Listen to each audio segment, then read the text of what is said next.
clearly from his end as we begin. Right. Wonderful. Amazing. Things are good now. I think we can begin immediately without hesitation. All right. Hello, hello, hello. Now you can greet me, tell me how was your day, and tell me how are things faring on with you as we begin the great event. Remember, this was the moment. Finally, it has come. So, my good people, one thing I would really request you is this: keep on moving despite things being hard. Just keep on moving. Now, let me know in the comment section who has arrived as we begin the great event. I'm seeing Deborah. Hello, Deborah. Thank you so much. Tuberic. Thank you so much. Captain Julius. Thank you so much. Hello to Ombasa. How are you? Shanice Chepto. Thank you so much. Michael Nyaribo. The day was good. Very ready for today's discussion. And you know what? Today, the discussion will be very, very, very great and very amazing. So we are about to begin. So things are going to be okay. If it's your first time here, you can write to me in the comment section so that I can know how are things and how is life faring on with you. The day was awesome. Thank you so much for those who are updating me about how their day was. So in the next few seconds, we are beginning. Thank you so much. In the next few seconds, we are beginning. I'm coming back. Thank you.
Hi.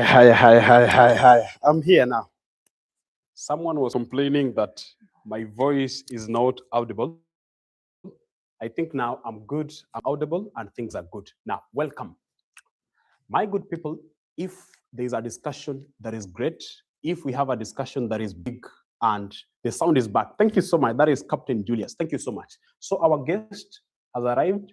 She came all the way from Cameroon to Europe, then to Ombasa TV studio. This is your place that you should be at all times. We are much sorry and We apologize to you for the inconvenience that has happened. So we begin immediately. Hello, thank you so much for those who have tuned in. Stay with us till the end. This is your place that you should be at all times. So before we begin, I have a word for you. Now, may I know if you are in a relationship? That's just a question. We are beginning from there. It's going to be great. It is going to be big and great. May I know if you are in a relationship? There on. That is our first question. Are you in a relationship? That is our first question as our guest. Yes, no. Someone saying yes, no. Ha ha, yes. Right. Now our guest in the next 1 second, she is arriving. So in the next 1 second, I hope my men at the studio have prepared the guest. And so where is our guest? I think she'll be arriving, and I'll count in a count. I'm seeing people, yes, yes. So in a count of 4, 3, 2, and finally 1. Wait a minute. Good evening, Mr. Michael. Good evening. Thank you. You're good? I'm good. Have a seat. Thank you. Welcome. Thank you. Wait a minute. So you will make sure that the guys who are watching, their relationship and marriage as well. Oh, yeah. And okay. I'm certain. I'm sure I'll do my best.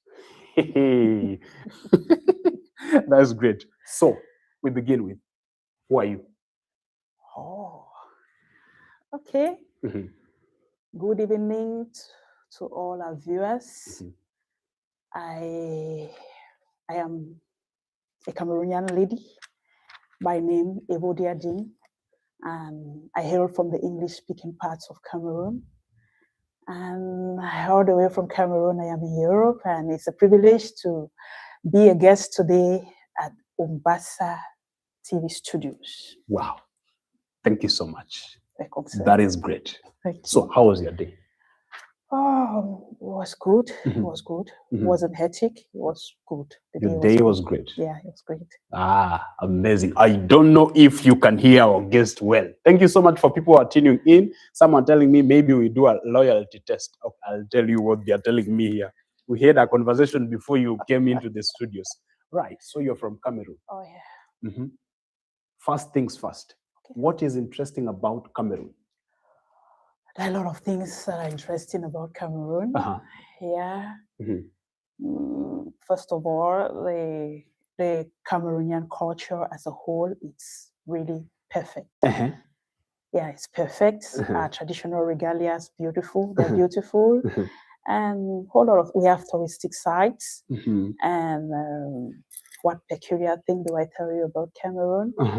I will talk about when you get to Cameroon. Okay, when you get to Cameroon, you can either alight at Douala International Airport or Yaoundé. Let me talk about the peculiar things. If you get to Douala International Airport, a lot of companies, and then the sea. You have the shore there. You have the sea there. The seashore is there. That's remarkable. And if you alight at Yaoundé International Airport, then Yaoundé is a capital city where you're going to find all the ministries, and there's a lake too. There's a lake at the center. Yeah, there's a lake and a lot of beautiful things. Yeah. Yeah. Right. Thank you so much. Another thing, what is that? There's something I was thinking. What is the culture of the people from Cameroon? The culture, Cameroon is made up of a wide diversity of cultures. Yeah, and I will talk about my culture. No problem. Yeah, though I know the other ones, Sure. but let me talk about mine because I have a good mastery of mine. What is peculiar about, I hail from the Northwest region. That's the English-speaking part. Is one of the regions that make up the English-speaking regions or parts of Cameroon. And what is very peculiar about our culture there, I will talk about the meals. We have our almighty fufu corn. Fufu corn? Yeah. Fufu. Fufu corn. Fufu, what's fufu? Fufu. What about fufu? It's a meal that is prepared from milled corn, and we call it fufu. Is it? I saw you doing your hand this way. Yeah. Is it fugali? I was already having the nostalgia. fukuma? It's eaten like it's demonstrating as I goes. The eating with the something like kuma. Maybe in your village, your country or your place, you call it like that, but we call it fufu. Yes, that is it is a delicacy. Yeah, when being here, we are missing it. We miss it so much, and it's eaten with a variety of complements. Yeah, and then we have another one, achu. What's achu? It's kind of pounded cocoyam made with palm oil sauce, palm oil, a combination of palm oil and potash. That's how the soup is prepared, and it's also superb. Wow. Yeah. Hey. Maybe we can. But you know, one thing I've realized, we merge at fufu. At fufu. Yeah. Why did you do your hand this way? Fufu? You know, when I talked about fufu, that feeling of fufu already came, and then my fingers automatically started acting like someone who is about to eat fufu. It's going to be great. Stay tuned. This is your place that you should be. Now, all right. Now, people who are here want to get the top secrets to beautiful, lasting, and good relationship. I asked them in your absence if they are dating. And someone is saying Cameroon ladies are beautiful. Fufu. Fufu does not mean Cameroon ladies are beautiful. Fufu means ugali. Captain Julius. This is amazing. These fans are... It's amazing. Captain, thank you so much. I think you have opened the floor in a good way. All right. Now, to begin with, you were to dive into matters dealing with relationships. Now, have you ever been into a relationship? Sure, I've been. Yeah. How many? Oh, that question is difficult, but maybe I can say three relationships. Even before that. Wait a minute. Okay. Okay, can you tell me? You told me you are Evodia. Yeah. Did you tell them your name? I said Evodia Din. You told them? Yeah. All right. Now, maybe your education level, your level of, let's say, in a relationship, are you in dating, marriage, courtship? You get the point? Okay. So that they'll have that background and that gist. Okay. Okay, talk to them. All right. Right. Like I said, I'm called Evodia Din. I am an instructor. I have been in the classroom setting for more than a decade, impacting lives of young Cameroonians. And what else do I need to say right away? Did you mention a decade? Yeah, more than a decade. More than? What did I say? More than a decade. Yeah. It's more 10 years. More than 10 years. I've been teaching for more than 10 years. You have taught for more than 10 years? Yes, in the secondary school. When I say I've taught for more than 10 years, I mean like teaching as a government staff, like a government, how do I put it? Yeah, I've been I was trained a government teacher, and I've been teaching in the secondary school for more than 10 years. But before doing that, I had been in the classroom. Before going to the training school, I had been in the classroom where I taught in primary, at the primary level. Yes. And presently, I still teach the primary level. Yeah, I teach French to children in the primary level. And then at the secondary, I'm a biology teacher. And pursuing a master's in public health. Presently, community health precisely, and so much passionate of mental health. Okay, other things about my life. I am. Wait a minute before you unwrap everything. Oh yeah. That is shocking. You mentioned masters, 10 years in classroom. 10 plus 1, more than a decade. Oh yeah. You have taught for those years. Yes. Yes.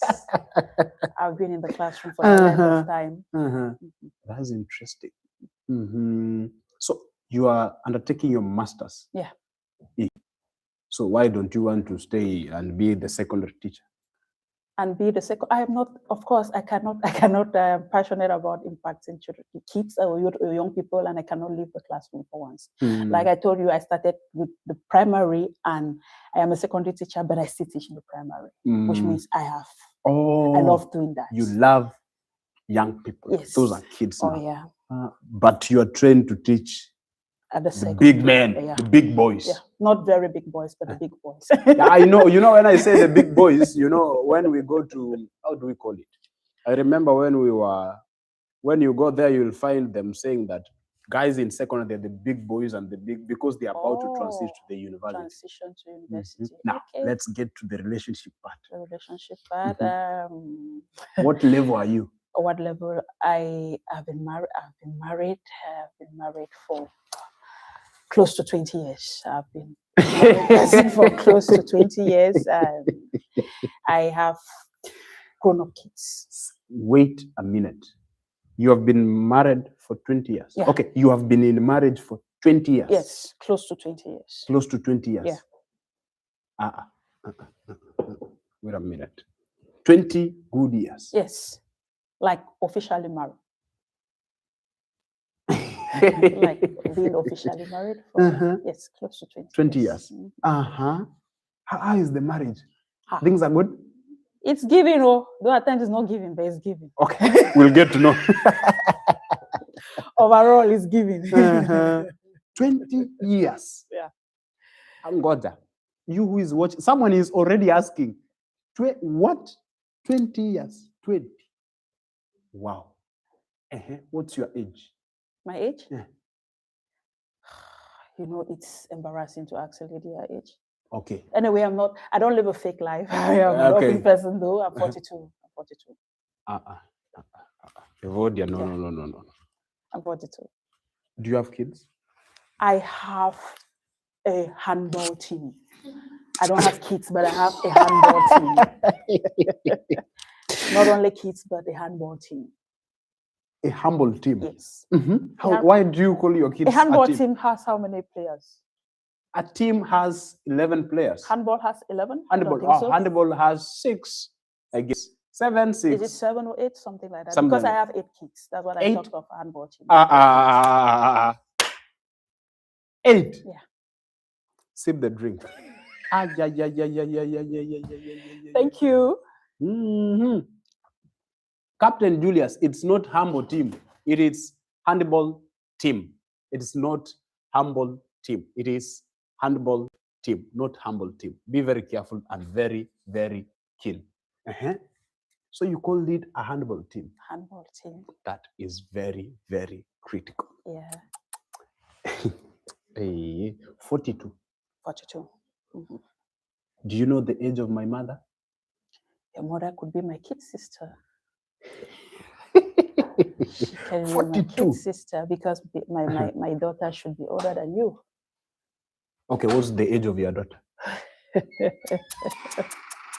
My daughter is 25 years. She'll be 25. 25. Yeah, I'm younger. You look young. You. That's my point. You look young.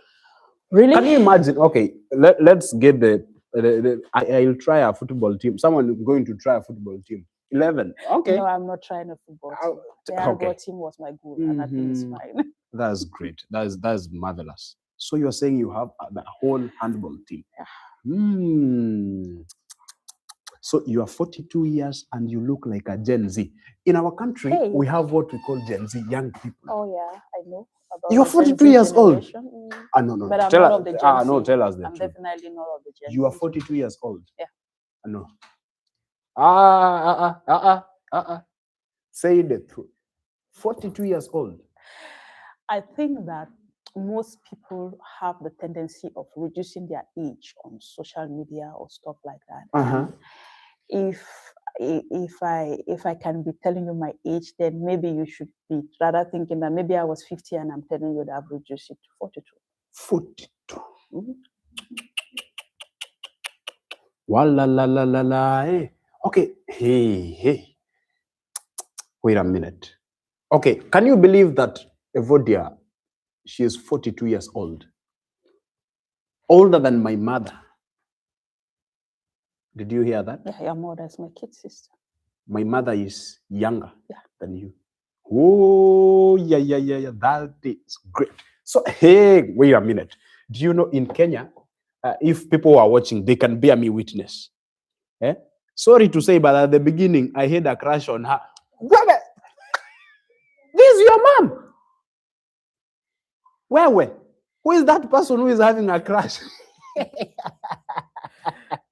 That's amazing. But she is young and beautiful. Wait a minute. You are very young. My mother is older. Oh, my mother is younger than you. Yeah. 42 years. My mom was born in 1989. Mm-hmm. 1989, how many years is that? What's the 1989? Eh? My audience, can you calculate and tell me? 1989 minus 2026. Can you tell me? 37. So my mom is 37 years old. Okay. That is my mother. And you are 42. I'm 42. Hey, wow, it seems you take care of yourself. Now, you'll tell the ladies there the secret. By the way, that is very strange. Because a 42 years old person, I'll ever show you one 42-year-old person, Okay. old woman. Okay. We bring him here and you sit here. Okay. You're very young. You look 20. What are you taking? Maybe because I cut my hair. Is it the hair? Not really. Don't. No. That will never be the case. Not really. Maybe. Not because you look very. Someone is even saying Nyabuto Ezekiel. Oh, that is Elder Nyabuto Ezekiel from Mombasa. I know he stays at Mombasa. He's saying, very true, Ombasa. The woman looks younger than your mom. You look younger than. Kai, I'll go to. Wait. This is Very interesting. Now, let's dive into the relationship part. I know that is the part they are waiting to listen to. My mother is 49 years. Anyone to compete? Anyone to compete? Okay, we'll get there. Now, let's get to the relationship part. So, you're in marriage? Yes. For 20 years? Mm-hmm. With how many kids? 8 kids. 8 kids. Yeah. And you look young. So seems life to you is soft. It's God's doing. Because honestly speaking, I can't say I use anti-aging products or anything of that nature. No. You haven't used any medical push-ups? No anti-aging products. I don't do physical exercise. You don't do wow. What do you lifestyle, I don't do that, but I could see that the little I do is that I kind of take care of. I am selective on the things I eat. That's the little I do. I'm not very selective, not extremely selective, but I'm a little bit selective about what I eat. About what you eat. Yeah. I think that is a topic for another day, because at 22 you look very, very young, honestly speaking. Right now, you're 20 years in marriage. Mm-hmm. Now, I want to begin from right away from all the way where your relationships began. Okay. So, can you tell us through the lineage of your relationships? It is a whole long story you want me to tell you, but I will definitely say something. Okay, tell us. I will start from somewhere and I will do my most possible best to summarize. True. Yeah. Mm-hmm. How do I put it? Normally, when you reach puberty, that is when you kind of try your first relationship and stuff like that. Yeah. At puberty, I tried the first relationship, but it was more of a baby thing. We were kids. We were doing baby things, nothing serious. It was a baby relationship, and it didn't last for long. It was just, I honestly didn't even know why I went into a relationship. Maybe because I was surrounded with people who were, I have a boyfriend, I have a girlfriend and stuff like that, and I felt like I should belong. That's maybe just what took me into a relationship, because I wasn't ready for anything that is attached to a relationship. I wasn't ready for that. It didn't last. It ended, and then I stayed for some time. And then after some time, I got into another relationship. And that one was serious. It was a serious relationship. And we had plans. We planned on getting married, on making on being a couple and getting married and stuff like that. That is the second The relationship. second So the relationship. first, it was a The baby first baby was a thing. baby thing. You were trying to maneuver. I didn't even know. I can't say I even understood anything. The relationship. It was a baby. Yeah. And in the second relationship was a serious relationship. And we had hopes that it was going to end well, and everything was well planned, but it was destroyed by distance. Yeah, distance actually break down the relationship. Okay, I'll even write down. Yeah. So I'll take some notes here. It was. So the first baby thing, I'll record as you say. So the second was destroyed by distance. It was destroyed by distance, exactly, because I moved to the university several miles away from my partner, and then that was the main cause of the relationship. So who left the other one? Because then he left. He left. Yeah. But you were there to stay. I was there to stay, and when he left, there was nobody I was staying by, and so I had to move on. All right. That is the second distance. Yeah. Let's go to the third one. And I was blessed. Wait a minute. Why are you giggling? That must be the funny. That must be the third part one was the final one. Ah. Yeah, the third one became the final one. I was fortunate because I break up my relationship in my first year in the university, and in the second year in the university, I got into a relationship that led to marriage. So, which year? In university? The second year. The second year. Yeah. You got into a relationship. Yes. That led you to marriage. Yes. That now you're so married. Before I could complete from the university, I was married. I was a married person. Wait, I mean, how you know, why am I giggling? That is actually, we have, I don't know how I'll call them. Let me call them, we have social sadists outside here. I want by the time you get out of this studio, you'll guide people who are here. Okay. We have the social sadist. Don't date while in university. Make sure you get the thing. People are strongly sending that notion. But you are here telling me that in second year, it's when your life in marriage and relationship, yeah, the lights were on. Yeah. One thing I want to say is that my generation wasn't the same with present day generation. They are two different things. There were two different things. In my generation, when we got to the university, we were so matured. We behaved maturely. We reasoned more mature than what I see now. And in the university back there, you were mature enough to get married. Allah. Yeah, but what I see now, the children in the university now are just babies. They are really just babies, and it's funny to see somebody schooling and then settling. They're really young. They're so young. Yeah. Allah. Right, now let's break the particles. This is now the third that was very successful. Okay. Who approached the other? The man, definitely. We hear in Africa, we hear of ladies. In Africa, we know the man approaches, unless presently they are kind of taking things of the Western world when women approach. Maybe in Africa now women approach. I don't know, but what I know is that in Africa the man approaches. Okay. Okay. Yeah. All right. Now the man approached you. Which year was he? Are you asking his age? His year of schooling, maybe, because you're in the university. Oh yeah. Yeah. When you were in second year. The second year, the year you want the appropriate year. That wasn't 20 in. No, not the year of you getting into that relationship. The year of now you. What was the year of schooling? You were in year 2, second year. Yes. So which year was he? No, he was not. He was not a student. Oh. My husband was not a student. My husband had already left the training school and he was teaching. Yeah. He was already a teacher. He was a teacher. All right. Now, now the guy approached you. Let's go. Oh, you want me to narrate Tell us. happening? That is very important and very key. Okay. Like I said, I don't even on social media, I won't tell a lie. I don't live a fake life. Wow. Because amazing. I know that my life experience is going to, when I share a life experience, somebody will learn from it. So I will just say it the way it was. Mm-hmm.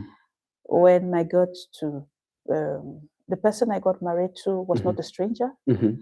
It was actually somebody we had been meeting, Mm-hmm. and I had always addressed him as uncle. Uncle. Yes, uncle. And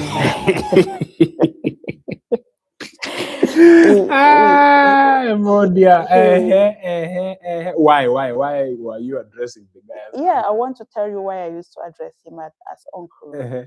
When I was in the university, I had my cousin Mm-hmm. who was so much older than myself. Mm-hmm. And with the age difference, I used to call my cousin, I used to address him uncle just because he was older than me. And so he had a friend who used to come by. There are times that when I used to go to visit him, like my uncle was based in the place where I was attending the university. Mm-hmm. So I could go visit my uncle once in a while. I could go there and check on them and stuff like that. Mm-hmm. So that's how I knew him. Mm-hmm. He was my uncle's friend. And as I was calling my uncle, I equally called him uncle. So that's how I knew the person. Okay. Yeah, but back then when we were doing uncle stuff, he had never approached me. Mm-hmm. He treated me like a child, and we were just okay. Okay. Yeah, we were very fine. Mm-hmm. But after some time, Uh-huh.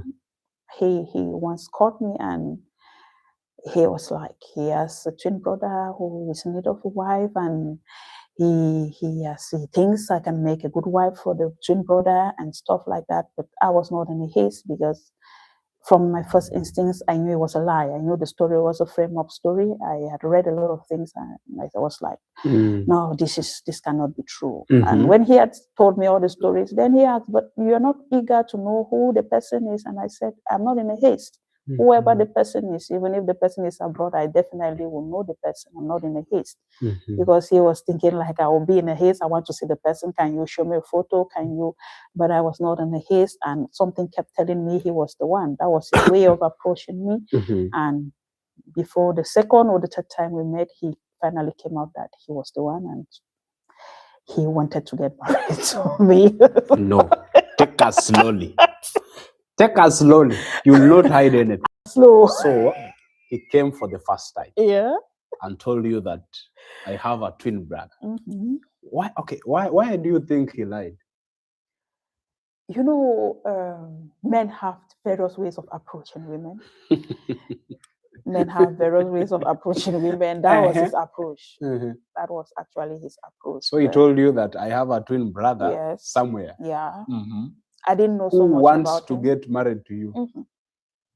So he was on behalf of the twin The brother. twin brother, he came like he was coming on behalf of somebody. Mm-hmm. Right. Let's continue. That's the first attempt. Okay, that's the first attempt. So your response?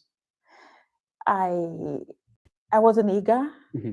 I wasn't excited either. Mm-hmm. I was like, my instincts told me that he should possibly be the one, and he's using a means on going round and round and round, but definitely he will come back. He will come to tell me what he actually wants to see. No. That means you had feelings for him. I didn't have feelings. No. You can't tell me that. I knew he was the one.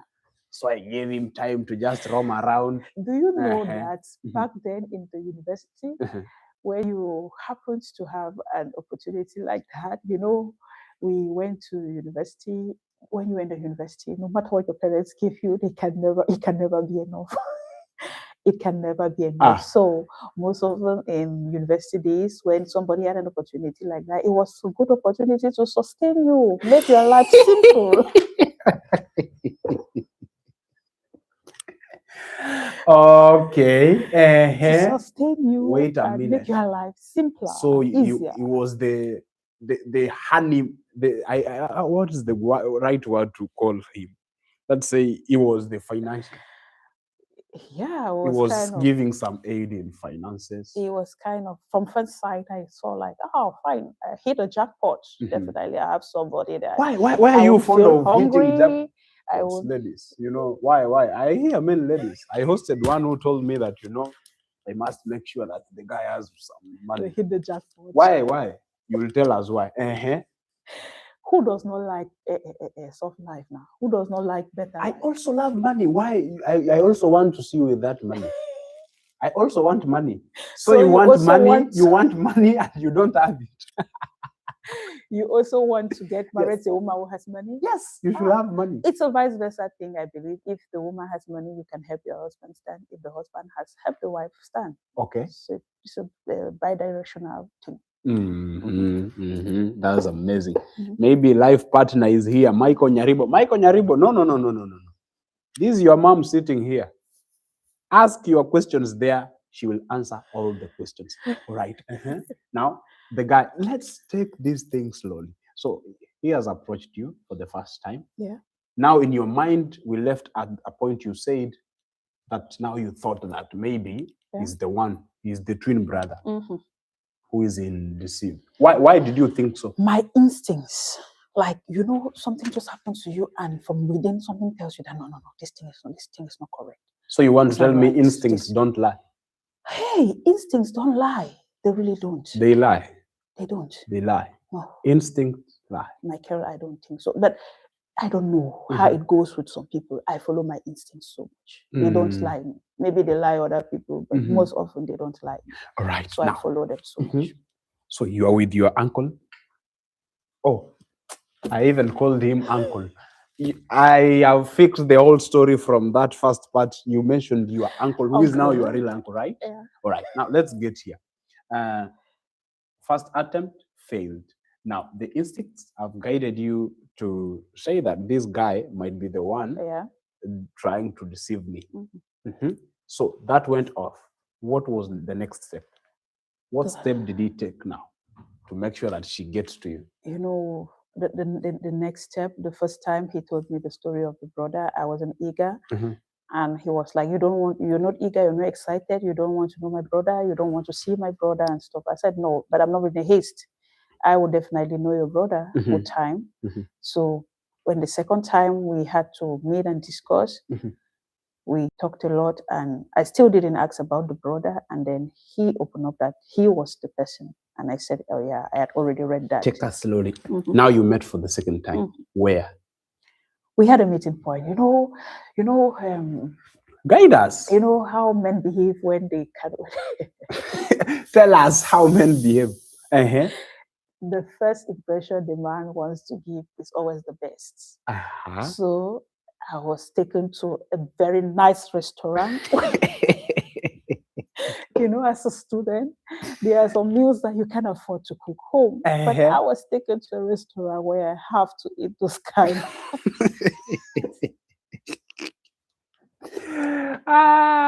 the bar was set too high. Yeah. So men always do that. They like the first encounter to carry weight. It carries weight, and actually it's a good strategy when the first impressions they matter so much. Okay, can you tell that man who is trying to run after some lady there?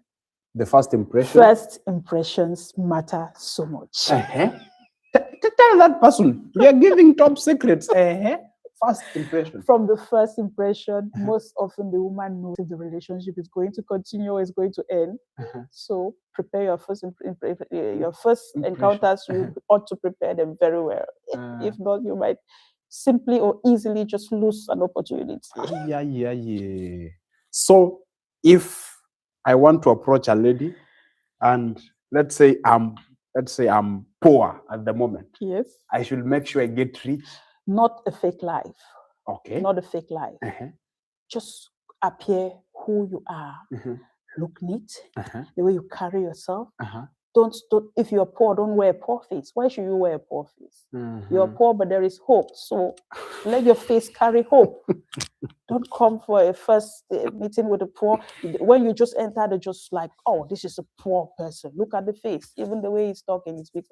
No, let speak and carry. Let the way you present yourself, the way you talk, even if you're poor, let it carry hope. Like this is somebody that hopes that the future is good. It's going to be better. Wow, marvelous. That is very, very great. Someone is telling me, watching from Kenya, I have 2 questions. Bring those questions. Everyone, as we continue, Write your questions as we answer them. We are here to discuss and make sure that by the end of it all, you have learned something great. Someone is telling me that I have 2 questions. I'm the moderator. Samson Moeche, ask Brian. No one. I have not assigned anyone to be a moderator. I'm here as the managing moderator. Someone wants a job. Nevertheless, what's your job? I will hire you. Yes, this is good. Let me see who is this. Samson, I'm the moderator. Okay, Samson, you'll get a chance at Ombasa TV studios. Worry less. Thank you so much for being optimistic. All right, now, so first impression matters to a lady. Yeah, they matter. Matters so much. It matters much. Okay. Okay, now, tell us the first impression. It took you to a restaurant. You are a girl. Remember, you were a girl. Yeah, I not a woman. I was a girl. Yeah. Okay. Yeah. So you are striding to the restaurant. What was in your heart? How did he come? Tell us everything. I want you to do us a vivid description.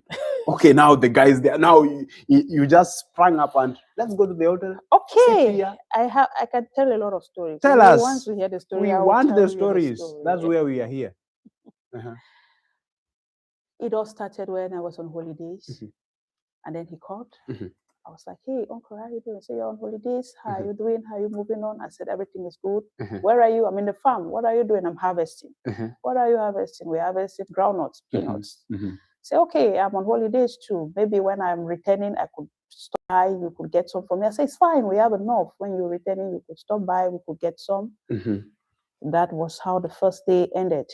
Then after some time, he called again, and I was like, I was expecting you. What happened? He said, no, I didn't have chance. I passed. I could not stop to get them. I passed. But maybe if you're coming this way, when you're coming to school, you could bring them along. I said, okay, fine. There's no problem. I will always bring them along for you. And then the third time was now the first meeting that we had when I had already returned to school.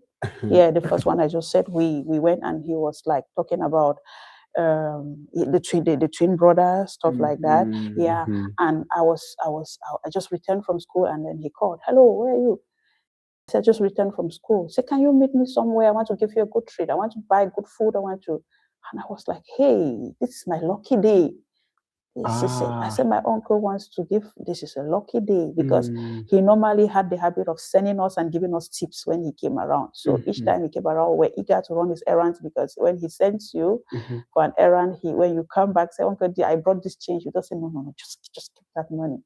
So we were always eager to. I like how you call him your uncle. Yes. That's respect. But presently, I don't call him uncle. We will get to the present. Okay. We are on the past tense. Okay. Right. All right. And when we went, that was the first meeting when we talked a lot, and he talked about the twin brother and stuff like that. I think I explained that part. I talked about the first meeting. Maybe you could, ladies who wear the glasses are very serious. Maybe you were very scary. You could just look at his eye and you were like, talk what you want to say. Were you of that behavior? Then I was not yet putting on glasses. Oh, okay. Then I was not yet putting on glasses. All right. Yes. I was putting on or maybe glasses. Because you're in university. You're in university, you are pursuing a degree. You must have that high standard. Anyways, I'm not, it's not part of me, like kind of carrying up myself so much because of my achievement or stuff like that. It's not part of me. I'm a very simple person. Yes, down to earth person. Even in the way I relate, that's how I am. That's great. Yes. So the second encounter, on the first encounter, even the first encounter. Are we on the restaurant? The restaurant, the first encounter. We are heading to the restaurant. Yeah, now restaurant. The call, you have received the call. Yes, hello. I've received the call. You are happy. Yeah, I've received the call, and it was like, can you meet me here? I want to give you a good... No, the good treat was not even mentioned. It was the second time. Can you meet me here? And I said, okay, uncle, okay, I'm coming. No formal dressing. I just the way I left from school, and then we first of all met somewhere, and he said, this is not our destination, we are going to a different place. And then we now moved to a classic restaurant, and I was the one who was embarrassed because I did not even dress to fit the place where I found myself, but I managed to suit the environment. And then we had, I must say, the meals were meals that you eat and you could go sleep for a number of days without eating because the meals were really good. Now, you are at the restaurant. Okay, now, before even you go to the restaurant, nothing clicked in your mind that this guy will definitely tell me something? No, nothing, because he had, for the past time I've known him, there had never been any funny behavior. There had never been anything. Yeah, there had never been anything. Yeah, so when I went, he first like, I've been coming to your auntie's place recently. It's long I've not met you there. Does it mean you no longer come to check on your aunt? And I was like, no, school, it's hectic all this while. Going to the second school has been hectic and stuff like that. It's difficult. I really don't have much time to visit her quite often again. And then we dive to the discussion of the twin brother wanting a wife and stuff like that. And when I was going back, kept money like, oh, pay your transport. And it was much money. And I was like, oh God, today's my blessed day. So in the first date, okay, the first that he took you to the restaurant, did he tell you anything? No, just like I said, he came up like he has a twin brother that wants a wife, and he had known me. I am fit enough. He has seen the characteristics I have. The wife, how do they call it? Wife material. Wife characteristics. material. He thinks that what is one thing that he mentioned and told you that he has I seen didn't you? ask there, but I will tell you. Okay, thank you. I didn't ask then, but I'm going to tell you. Yeah. Okay. So the second time now, when he came and called, definitely at that time I'd already known that there was a twin brother, or like he framed his story. I'd definitely known that that was his story, though my part was, no, I think this man he has something to tell me, and he doesn't want to tell me directly. He wants to beat around the bush and all the like, but I'm cool, I'm patient, I have all the time. He will take all the time, but he will definitely tell me what he wants to tell me.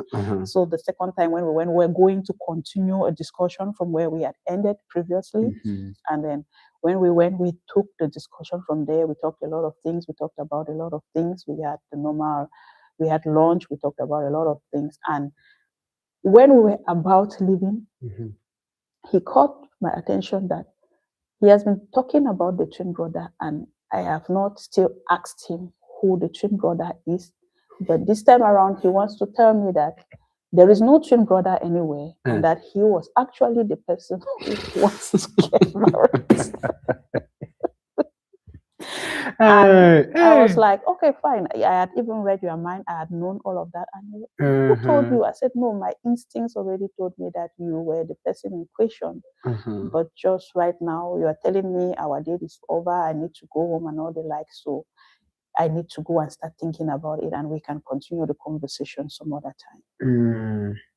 Yeah. Right. Now, he has told you that he's the twin brother. Yeah.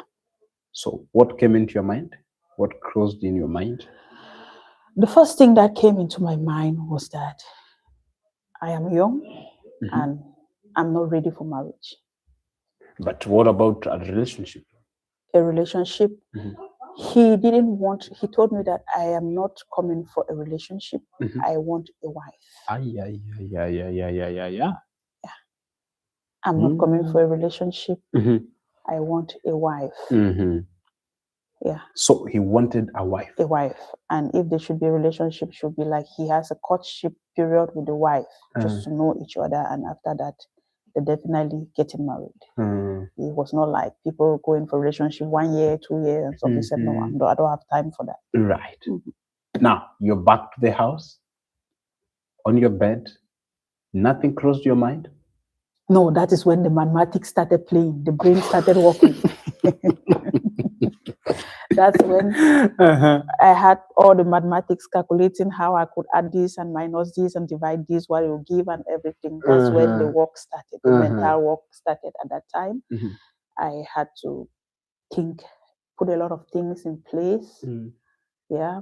I had my objectives. I had a future I was looking up to. I had something that was in me, was burning in me, like every young person would have, like, I want to do this in my life. This is how I want my life to be. This is where I want to focus. This is my point of interest and stuff like that. I had that in me. And then the mathematics now was, okay, if I merge this with marriage, am I going to attain my objectives? And a lot of things came. Okay, the family background, where am I coming from? Where am I coming from? And my parents, are they really, can they really be able to help me? What if I get into marriage? Is it going to be better? Can I be assisted better to get where I want to get? And then things like that. I have a lot of that in my mind. Wow.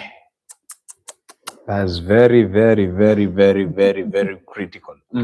Now, what answer did you come with at the end? Come again, please. What answer now did you? What was your now conclusion? To him? Thinking about that. Okay, after thinking about that, did he pester you to ask you more on what you should do, on how things should go on? Okay, what we resolved was that we will go, since we were Christians, everybody will go and pray to know if actually this is your partner. So we resolved that we are going to go and pray so that we could know if actually we were meant to be for Christians. I'm also a Christian, but that is a part that is very, very, very. Now you are going to pray and you are from the restaurant. Why are you going to pray? What's the problem with that? Is there a problem with that? Yes, there's a problem. What's the problem? Already you love each other. No, there was no. So if you take somebody for dinner, doesn't mean you love it. If you accept to go for a dinner, it means you love somebody. Where are you going? You are not understanding me. Why are you going? When those things are hungry, you go. That's why you're not understanding me. Some of those wait things are hunger.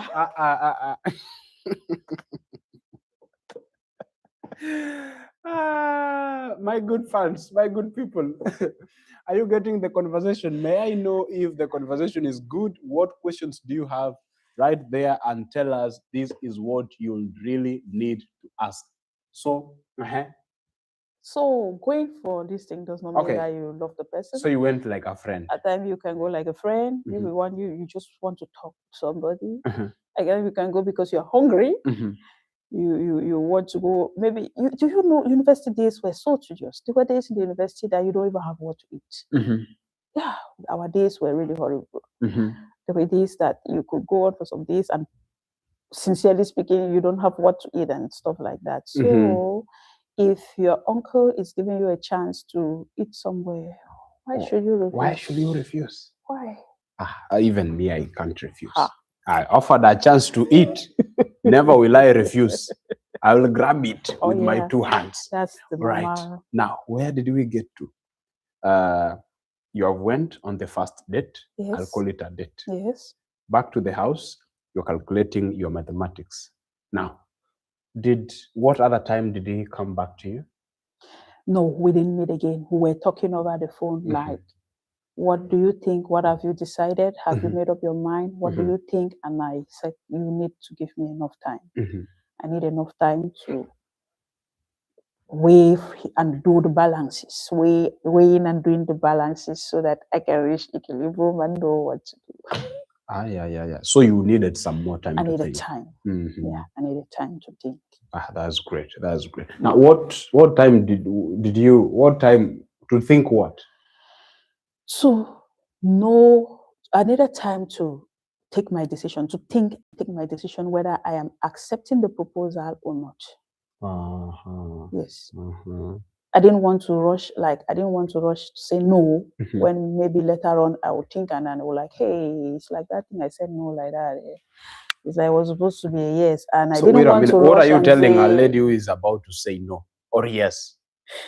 take your time. Uh-huh. Marriage, the decision to get married, you should not be in a haste. You should take your time. Uh-huh. Like I say, do the mathematics, weigh the options, do a lot of mathematics before you take your decision. Don't be in a haste, because you might go say no, and then later on you realize it was supposed to be a yes, and you've missed it all, or vice versa. You can miss a chance. Oh yeah, you can Sure. miss. It's very easy to miss the chance. Allah. So you can miss a chance. You can. You can. So you should be very keen. Take your time. And say yes or no. What if you use pauses? I'll tell you. When you start saying, I'll tell you, and you keep the man long waiting, in the course of your I'll tell you, if it's too long and if it is unnecessarily long, you might not meet the man standing. He might move on. And before you come, you might realize that he has moved on. Yes. Right. Realize that he has moved on. So you take your time before you give your answer. Yeah. All right. That's very, very, very great. Time. All right. Now, you took your precious time. Okay. Take us. What did you say yes? Oh, after a few months. What made you now to say that now I agree to be your honorable lady? Okay. I went back to think of the person that he was, from whom I had known, the uncle I had known, who he has, the little I know about him. I went back now to trace all of that. Who has he been? The character I know of him. Of course, he was a handsome man. He was a handsome man. Yeah, he was handsome, good skin color, good height. He was a handsome wait a minute. man. So you love heights?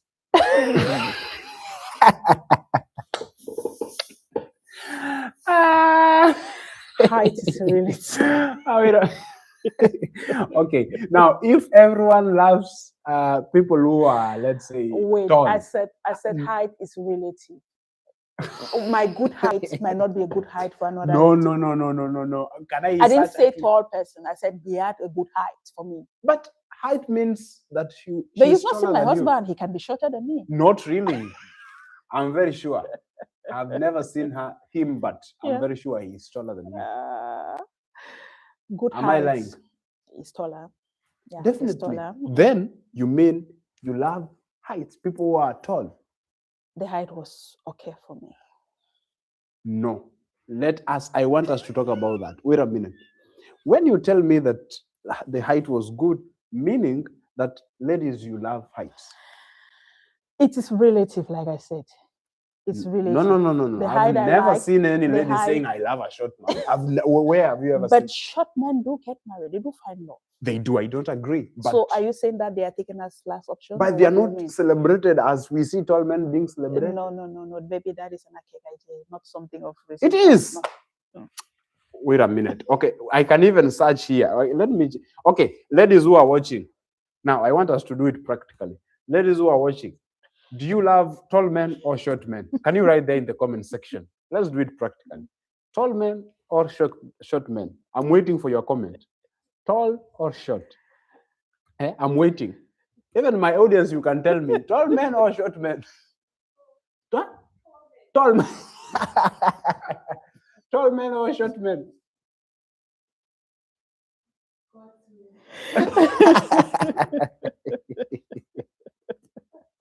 Let me see.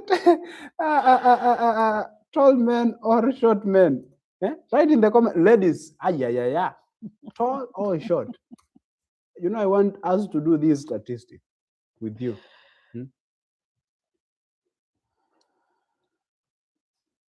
You see,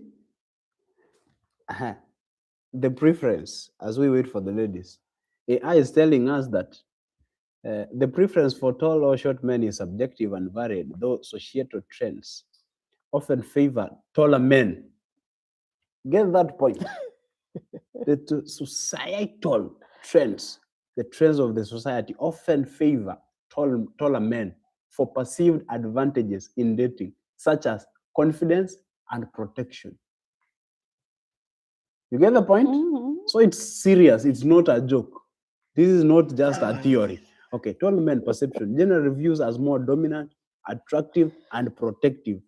Advantages often seen as having a go with the flow attitude, but may struggle with finding clothes that fit well. You see, everything has its Okay. Sawa Gemini, sawa. Okay. Okay, he was tall, Mhm. handsome, as you have said. Mhm. Let's So continue. that is one of the Okay. qualities. Mhm. So you must, when you're choosing someone, you must check on his physical stature. Sure, you should. Every woman Skin has color. You what they- mentioned skin color. Oh yeah, What's your favorite skin color? dark skin, Dark. dark skin. You don't want someone who's brown. Brown skin. Brown can go, but What if a I white person approaches you and I tells don't you, like you know, a fair Evodia, person. Evodia, I have some serious euros. Proposal only. No, Evodia, I don't like fair skin Proposal people. only will give you, let's say, 1,000 euros. Not even 1,000 is cheap. Let's say 10,000 euros. Huh. Proposal only. I want to tell you something. Taking the ring, 20,000 euros. I want to tell you something. Now marriage. In marriage, don't focus on those things, those gifts like that. They can mess you up. Honestly, Wait a minute. So that can't work in marriage. those gifts can mess you up. Don't focus on that. There are things more than that. Just forget about the Yeah. gifts. So please. in marriage, it's more than those gifts. It is something you're going to live all throughout life. So it's not a gift matter. No, it's not a gift matter. If you have a relationship that is short term, you can do the gifting matter. You can accept it, but a long lasting relationship like the marriage that we know in Africa, That you have not been contract. No, the one we know in Africa, in. no. Gifting gifts are not the national influence with making a partner. It's a lifetime thing. So Wow. That's great. That is very. Someone is saying tall. Deborah Kwamboka. Tall, tall, dark, and handsome. They say like that. By the way, ladies, tall, dark, handsome. I don't know why. Nevertheless. Okay, so God in heaven, I know, is hearing to answer our prayers, and more taller men will be Amen. produced. I know God does things. And now my prayer is this. As much as you are asking for a taller man, make sure you are short, so that whoever that is crossing, anyone is tall. It depends on your height. Mhm. You don't get that. I don't know if you're getting me. Everyone is tall. Mhm. It depends on your height. So if I'm a pygmy, Yes, do I look for someone who's taller than me? To what extent? that's So it. I look for, if I'm, let's say this is my height, this is the height of this is my height, I look for someone way above my height. Yeah, So anyway, no Yeah. problem. I get you. All right, now, the guy, you have that tall, dark man. So that was the first qualification. You must look at those things. Yeah, I talked about the appearance was a tick. Mhm. A tick. The appearance was a tick, Mhm. and then he was responsible. Because Mhm. I want to tell you that this uncle I am talking about, Mhm. we got to share a room, but separate beds, because my uncle's house was a little bit smaller, and there were times that my uncle can have an occasion. I have to pass the night. He has to pass the night. He's on a different bed. I'm on a different bed and stuff like that. He was responsible, Mhm. very, very responsible person. Mhm. Yeah. And then he was hardworking. He was doing a lot of businesses. I saw him doing businesses, trying this and that. Mhm. So many other businesses. At times we were supportive when he came around. He wants to do on the business something. We are supportive. We want to help him Mhm. facilitate the sales and stuff like that. Mhm. And then one very important thing to me was that he was a Christian. I am a Christian, and I met a Christian. Yes, So he that was was a very important Christian. to me. He was a Christian. We could flow together. As far as Christianity is concerned, we Right. could flow together. There's a point to ponder on. What do you tell someone who is about to choose a partner to live with in life in terms of Christianity? In terms of Christianity, Can you tell that one person who is watching there? Maybe, yeah. In terms of Christianity, And it's- believe. you have to, it has to be a flexible. In terms of it's a flexible thing. Yes. Mhm. When your heart has gone for somebody who is in a religion, Mhm. you should talk it out. Mhm. Most often, our parents used to say, when you love somebody, you love everything about the person. But Mhm. presently, that is not what is on ground. Mhm.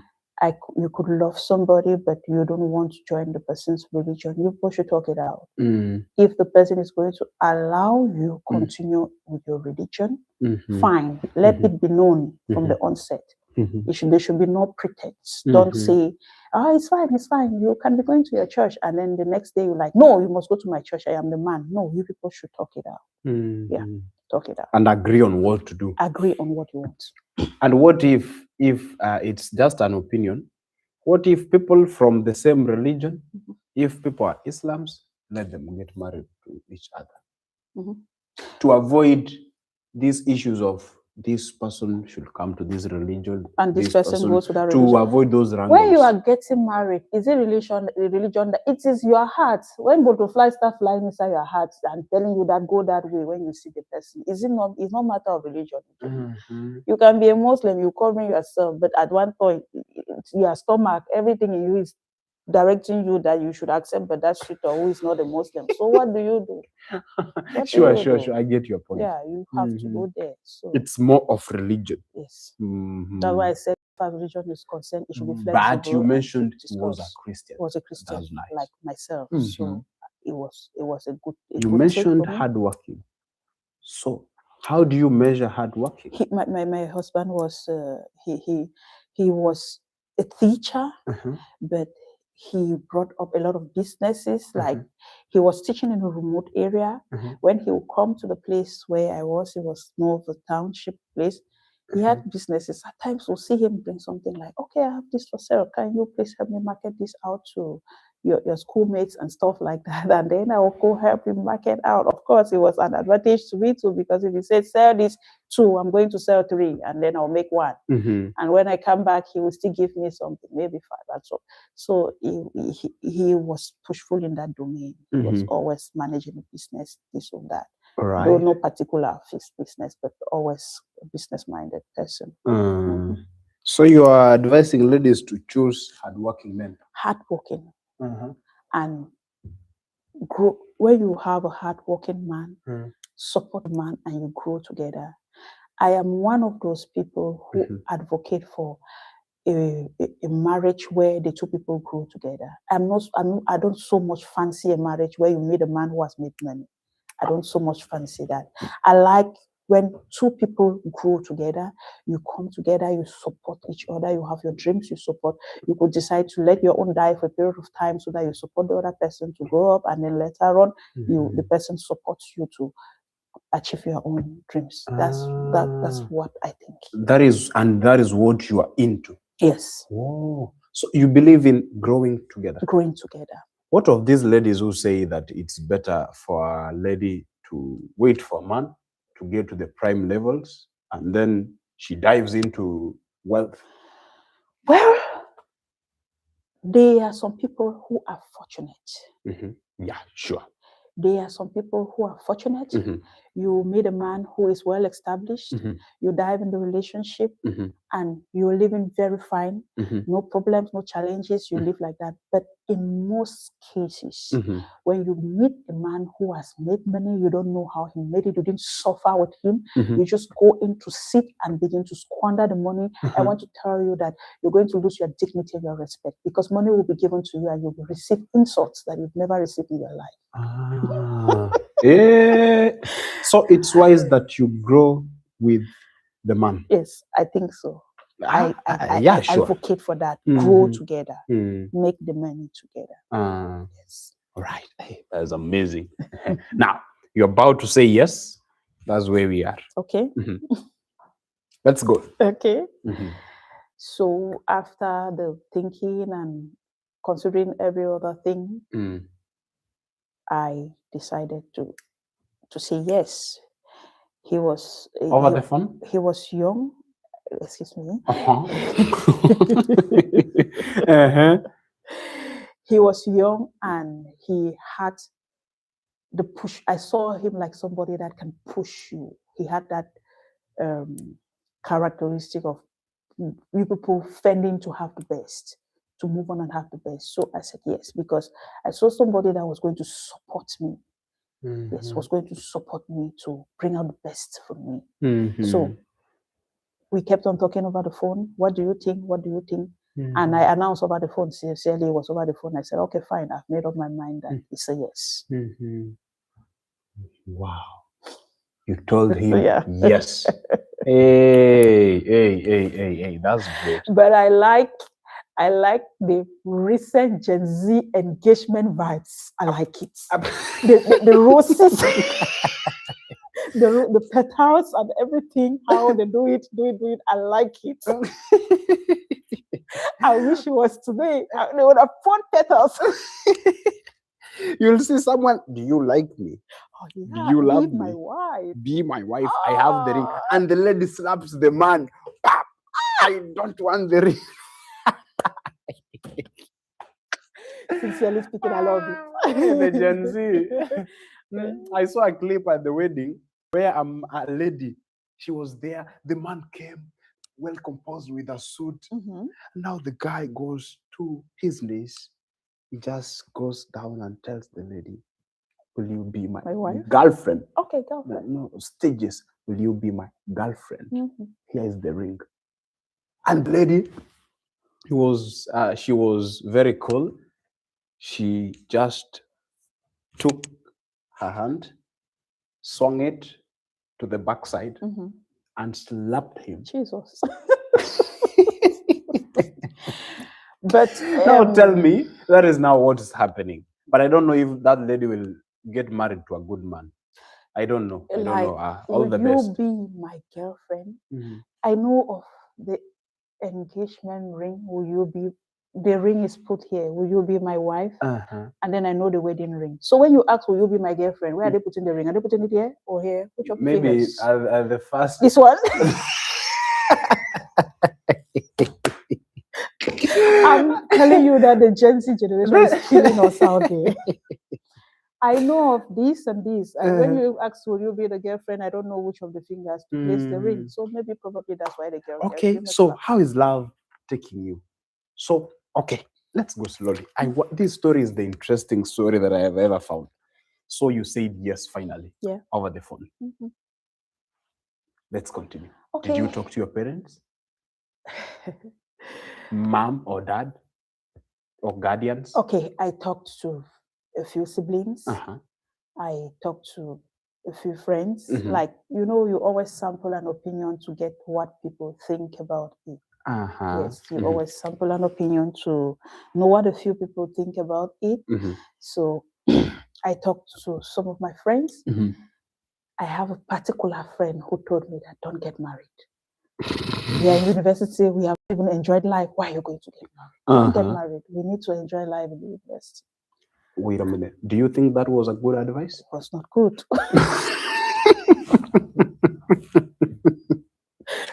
She said, why? Don't get was married. She a lady? Yeah, it was a lady. It was my friend. He said, don't get married. We just entered university and you want to get married? What? We have not enjoyed life. We need to enjoy life. Enjoy what? All the parties here. We need to go places and stuff like that. So why are you? I noted it. So I talked to another one. She told me that, you see, university, if you get to the university and there's a serious man that wants to get married to you, just get married. Just forget about all the students and all the like. Just go settle if you have a serious person, you like the person and stuff like that. I noted it. And then I talked with my siblings. There were some who were for the fact that I shouldn't get married, I should go to school. There were others who were like, oh, if you want to get married, but tell your husband he should know you have to go back to school. Yes. Wow, that's great. Let him know you need to go back to school. Wow, you were young. Yeah. I really wish that I will need your photo when you were young at the university, at your prime. You look young now. I now want to see the way more. I was You have what we call, they are called superlatives. Young, younger, youngest. Now, at the moment, you are young. So I want the youngest I'm going to surprise version of you you. with my young, not, let me see, my young, young, and then a bit part of younger. Youngest. Now that's what we Yes. want, so that we will know what levels we want to see. I'm going to, I will give you, I will send you some photos about my younger, but you will be surprised that in my secondary school days, I was 1.5 my size. 1.5. Yes, I was fatter like myself, and then half of myself added onto me. That is in secondary. Yes, I was really bulky. I was very bulky. I was born bulky. I grew up bulky. It's only. And in university? University, when I got to university, I was bulky. I don't know what happened to me was that when I got married, I had my first child when I was in level 3. When I was rounding up the university, the weight just went, and it has never come back. It's even in Latvia here that you see a little bit of weight is coming on. The European meals. Sedentary life. Right, good people. I really would also wish to know from you. Can you give us your questions? You who is watching me. Now, I want to write something here. I am writing the word questions time. Questions. I've written here. Questions. I also want to engage with you. I really need you to ask us questions. I have written here questions. Questions, questions, questions. Questions, questions, questions. All right. Let's go. Ask your questions. I've written here, ask your questions. So let me check here the questions that are here before we continue. Okay, let me check. Now, bring all your questions here so that I can begin answering them right away, right away, right away. Let me check. What makes love stronger? I've begun from Captain Julius. What makes love stronger even after many years together? So before we continue and finish the story, what makes love stronger? Trust. Uh-huh. Yeah, in a relationship, love becomes stronger when you trust each other. Yes, when you trust each other. So it's all about trust. Not only the trust, I want to add to it. You know, when you plant a flower and you want it to continue, let me not talk about the flower. The lifespan of the flower is shorter. Let me talk about a tree that is going to last for so many years. When you plant a tree and you want it to be in good state and to be productive, what do? You have to nurture it. What makes love go stronger in a relationship is when it is nurtured. The things you were doing on the onset, don't stop doing them. Don't stop doing them. Yes. Right. Yes. So if you're calling her baby, oh yeah, go out. Take your woman out. If you were taking her out during courtship, when you get married, why don't you do that? Create time for each other. Do those things. It is just like a plant. If you are not taking care of the plant, it will wither. It will grow old. It will grow die. old. It will die. It will not produce. So let it do what you were doing from the start. Do it. Hey, amazing. Continue. Wow, wow. Thank you so much for that is a good answer. I'm seeing even the love emojis here. Thank you so much for that. Let me check another question. I will answer all your questions. Write them. This is the time to answer all your questions. Very interesting. Let me check. My question, age interval. Does it matter coming to relationship? That is Nyabuto Elder is asking, does age matter? It comes from Mombasa. We share a village actually with Elder. Okay. We share a village back at home. Okay. So he is asking, does age matter in a relationship? Okay. I want to talk from my experience. Yes. And my husband, we have 15 years difference. Yeah. 15. Yes, our age difference is 15 years. 15. 15 ni 15. Our age difference is 15 years, and I knew from the beginning of the relationship, but it wasn't a problem to me. It wasn't a problem to me. And now I will tell you the challenge of age difference. The challenge with age difference is that you people become people of two different generations. Like we are living the Gen Z generation. My generation was a different one. My husband's one was a different one. And when your generations are different, it's a little bit difficult to understand. Because when I got married, my husband could not understand certain things about my generation. But with time, he did understood. Because from the onset, he wanted to restrict me to be of his generation, which I did, though against my will. And then at one point, it took away my happiness. I was no longer myself, and I had to express myself that the happiness is gone because you're compelling me to live life of a different generation. And then he said, oh yeah, do things of your generation. And then I became happy once more. I did things of my generation, and I was happy once more. Wait a minute. I've never heard of what you're talking about on a very serious note. Okay. You know, you can ask someone a question and people are like, they are, yes, they are very, my audience, this is your place to be. Our audience today, good fans. We also have a practical live audience. Can you say hello from there? Say hello. Greet us. Hello. Thank you so much. This is your place to be. Learn more from our madam here. Thank you so much for your presence here. We appreciate. So today, good fans, we have online viewers. We also have our audience there who are here to make sure that Ombasa TV grows. This is your place.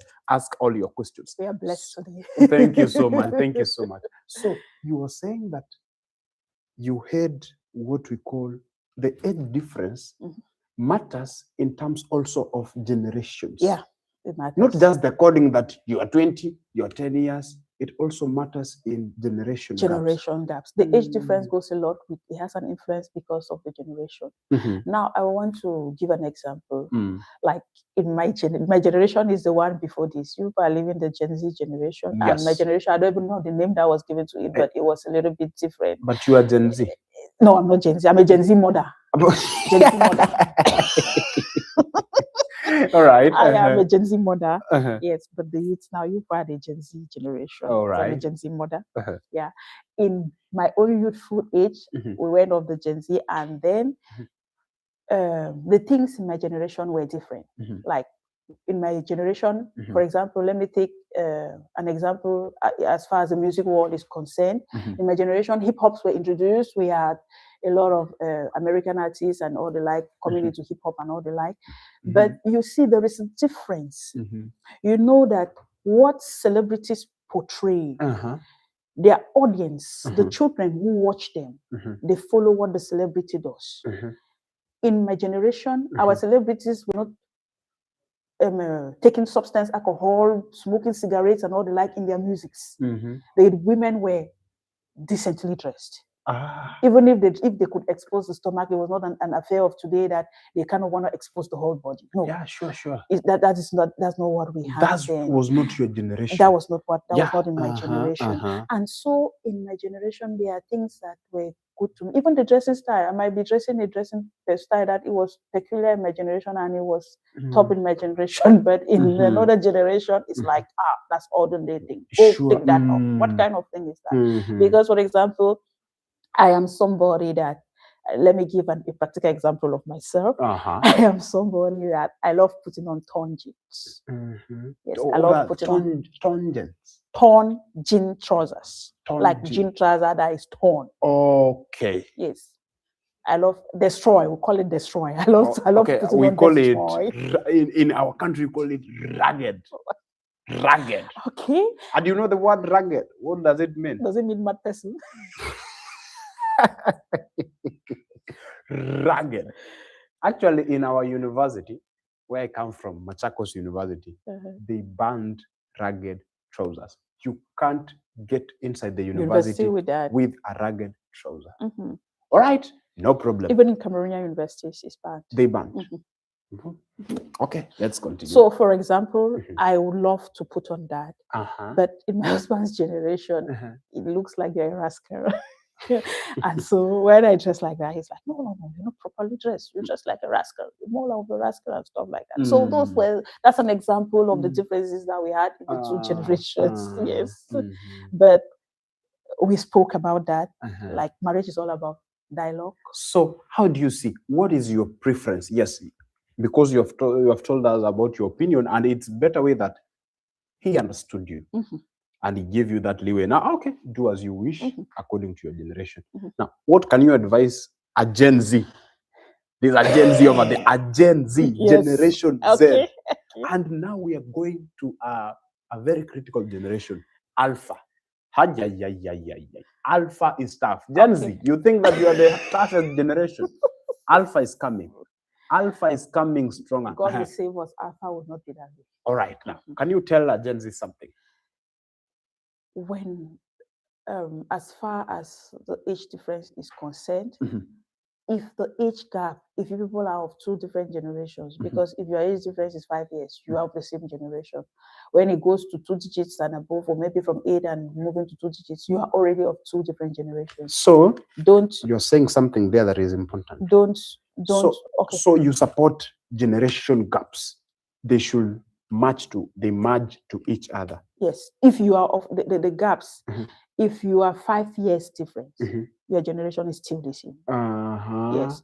But when the gap becomes very large, maybe from 8, moving from 8 and above, maybe your generations are already a little bit differing and you have different ideas. So when you want to if you get a partner, you want to get into marriage and the gap is already that big, make sure you don't, what I advise is that don't pretend. Just say who you are. Just tell the person that our generations are not the same. And this is who I am. And this is what I want. This is what I like. Of course, there are some things that you bear in mind that you're going to surrender them. But he would also surrender some so that you can be on the same platform. I don't know if you get me. That's very, very educative. Yes, there are some things that might be a taboo to another person because of his generation, and then they might be very okay with another one. He has to accept some of the taboos. You need to bring down some of your own likes of your generation so that you can fit and be on the platter. Yes. But to avoid all that, you should be in the same generation. If you want it very perfect, be of the same generation. Thank you. You know, even laptops have generation. I don't know if you are watching there. And the same you know, this laptop here is, it is generation 7. Okay. 10th. Let me check. Engineer, can you confirm to me? I don't know where to check that one. Let me check our good 10th. 10th. It is on the 10th generation. 10th generation. Now think of that our laptop here is on the 10th generation. Now, meaning, if I bring a MacBook here, which is on the 11th generation, they can't compete. Sure. They are different. Sure. Now we have Samsung what? We have Samsung S27. Yeah, I saw an advert. Nevertheless, okay, let me talk about S26 because it's the latest. Ultra, Samsung Ultra. Now we can't compare it to Samsung what? Samsung A31, A36. And the Galaxy. So that difference is there. We have Apple iPhone 17 Pro Max. We will never compare it to Apple iPhone 11. They are of different generations. Oh yeah. That is very wise. Now let's continue. Where were we? The questions. All right, thank you so much. I really hope that you have been answered. Let me check another thing here. Why tall, short? I'm short and they don't like me. If you are short, please, what you have to do to belong, go to the gym. Can I say something about the short person? Okay, say something. Okay. Say something. What I want to say about the short people is that, first of all, shortness is relative. Is relative. You are only short because maybe you're surrounded by tall people. But definitely when you're going to be with others who are shorter than you, you will know that you're a tall person. So it's relative. And then don't feel inferior because of your height. Height is nothing. Height cannot hinder you from being loved or from getting the right partner. It's a lie. It's nothing. Yes, it is really nothing. All right. Yeah. Thank you so much. That's very, very brilliant. Thank you so much. I appreciate for your presence here. So if you are short, if you are tall, what else? Nevertheless, you will get a good person who loves you heartily. You know, heartily is what? Adverb. Someone who loves you heartily. I have Ombasa English Academy. I teach adverbs. Once we are done with the live, go and check the adverbs. Find someone who loves you heartily, not loves you. Okay, nevertheless, let's continue with the questions. Okay, English teacher. Hey, I'm short, dark, and handsome, but they eliminate me because I'm short. People in comment section, you are all short. Okay. Samson, as long as your girl is shorter than you, then you are tall. Yvonne Mose. Michael Nyaribo. Samson has been reached. Tall men in the house. Evangelist Stafford Bokuro. Should we have standards in marriage? That is now Stafford Bokuro. This is my schoolmate, my choir mate. You know the good thing, I know all these fans, where they stay, what they are doing. So it's a good thing that I know all of them. So Stafford is my schoolmate, and also we sang in one choir. So he's asking, should we have standards in marriage? He's a Gen Z. So should we have standards? The question is not well digested. Yeah. Okay, Stafford, please just type it again. Narrow it down into specifics. Yes, let me be a little bit specific because that about it's the wider. standards. Yeah, sure. It's wider. Yeah. Can you narrow it down and bring it? I know you're a teacher of English. You just graduated. You're in school. Now, narrow it down. Break those morphemes and bring it into what we'll understand. Thank you so much. Right, let me check another question. Hardworking men in the house. Who is the best person to sample opinions from? Right, now that's our question. Who is the best person? Beginning with you. Okay. I don't know if I'm I'll say beginning with you. Yeah. Meaning the best person, you are in 20 years in marriage. Yeah. So you are the best person. Okay, continue answering that person who is asking. Right, let's go. It's your turn. Who is the best person? The best to sample opinions. Yes, maybe you want to seek advice. Maybe who is the best right person to ask opinions from? As far as marriage is concerned? Yes, marriage, because we are talking about relationship. marriage and Yeah, relationship. sure, definitely. Okay, fine. As far as marriage is concerned, we all know the homes where we grew up from. And if you grew up in a home where your parents had a good marriage, you will know. It is not, there's no doubt about it. Before you get into marriage, you're already big, you're matured, you can tell whether your parents' wedding marriage was a success or it was a failure. And if your parents' marriage was a success, then I think they are the first well-placed persons to whom you can get advice as far as marriage is concerned. Yes, your parents should give you. But if you judge that your parents' marriage was lacking, there was something lacking and they didn't make a good marriage, you can have a couple that you admire so much, you know them, you look up to them, you could ask them. But there is a problem with this because most couples that look so well doing out there, in most cases, that's not what the actual thing they are living. At times they are out there, everything looks so well, but in the home, that's not what it is.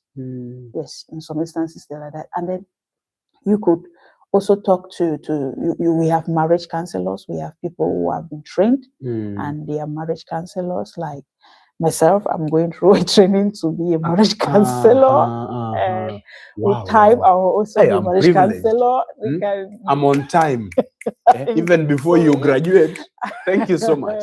Now, when you will be a counselor, you will tell people, I began a podcast back there in Europe. Okay, let's continue. Yes, you could talk to a marriage counselor.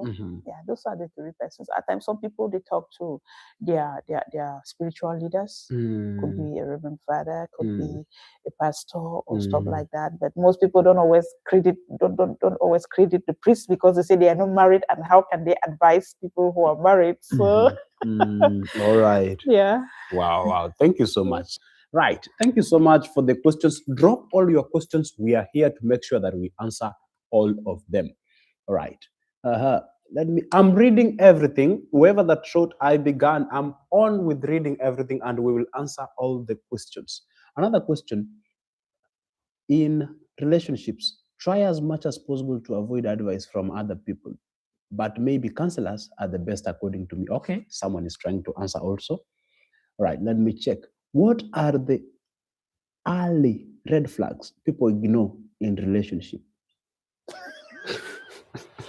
The red flags in relationship. Okay, before I come to that, let me say something about who you seek advice from. Okay. in your what I know about marriage is that most often when it has reached a stage where you're seeking for advice, that advice you are going to seek for is something that the two of you, if you bring your heads together, you have you're going to bring up, you're going to come up with that thing. It's a matter of bringing down yourselves, humbling yourselves, talking and listening to each other. You will come out with that thing. And that's why most people always say they don't feel like taking their problems outside to share. I said I've been married for close to 20 years. Believe me, I've never taken my marital problem outside to be shared. I've never done that. Sure. Yes. I've never made a marriage counselor. Even my own biological mother, I've never told her anything about my marriage. No matter how hard you want to hear from me, I will not tell you. Yes, I will not tell you. I have never gone for support from those places. But I didn't say support is not good. Support is part of life. It is what makes somebody gives you enough relief. Yes, when there is something. I might be in a way that I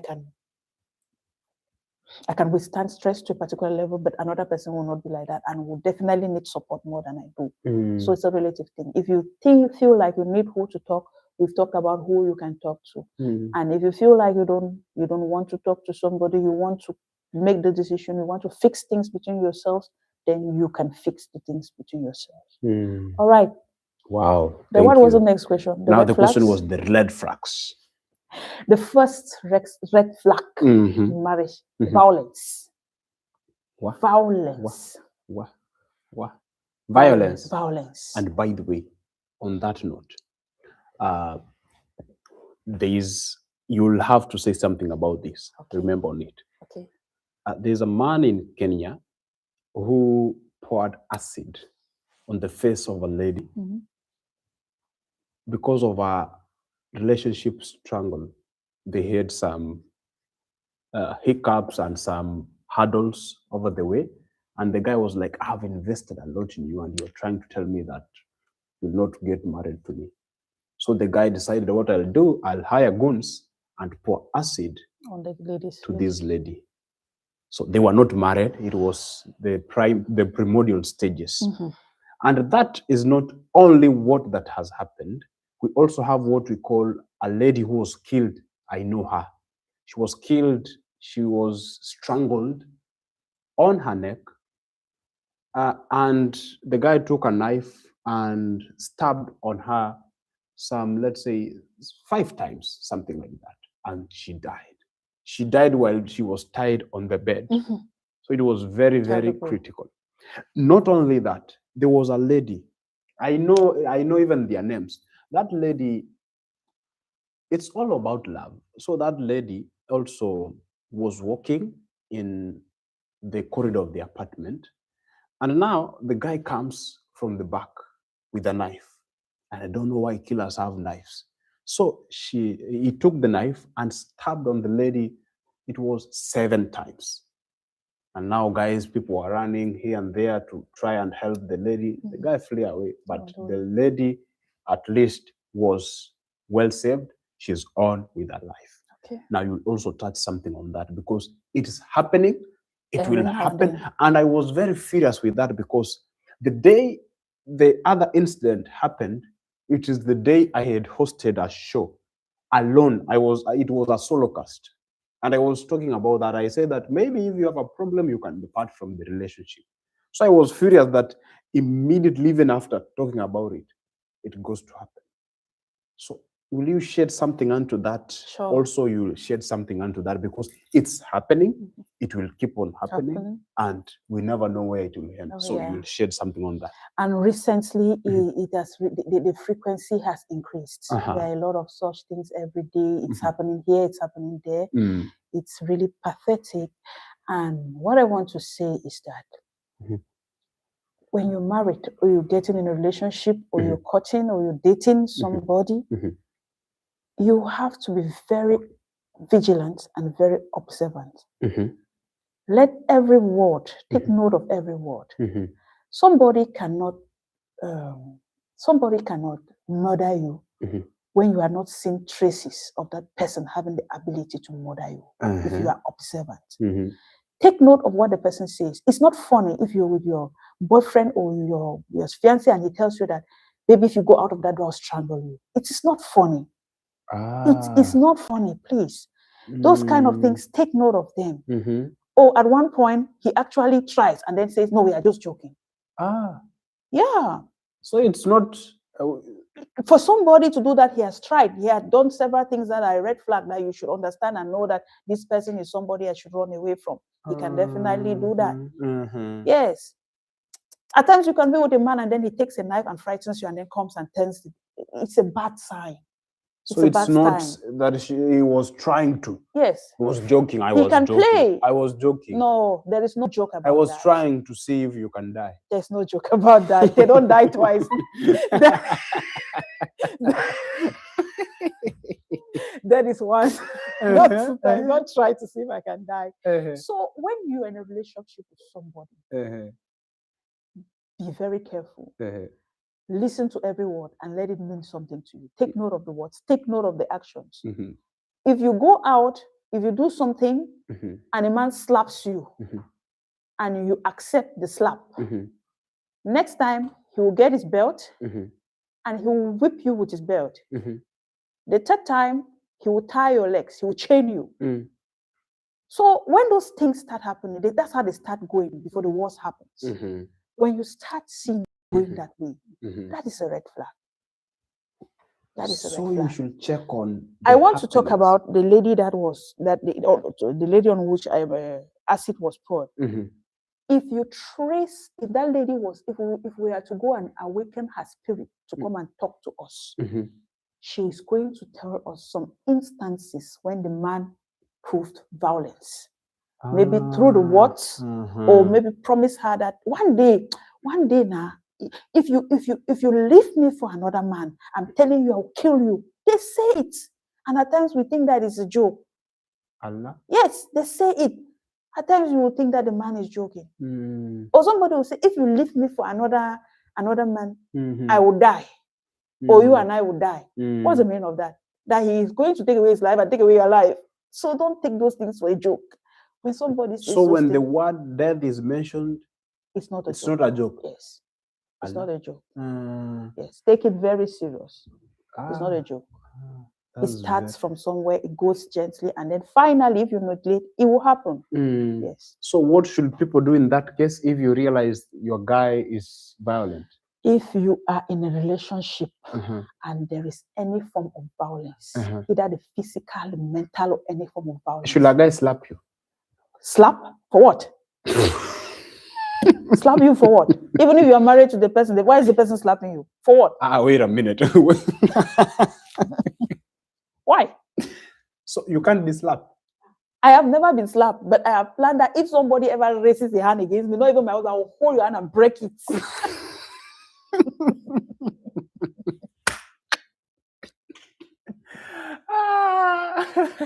All right, you know, I don't think that wait a minute, you know, I've ever watched a movie from Nigeria and I listen how to those women talk. You talk like a Nigerian. If you ever hold, I'll break it.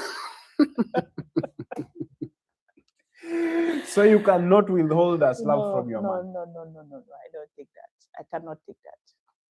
Violence, any form of violence. Even the words, there's some violence that is in form of words.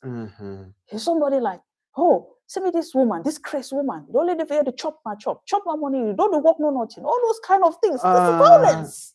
Like insulting the wife. What do you bring on the table? What do you do this? What do you do this? You're good for nothing. No. Sister, if you hear that one, just start going. And violence is two-way. A man can also be violated. If you're the woman that is also doing that, women do kill their husbands too.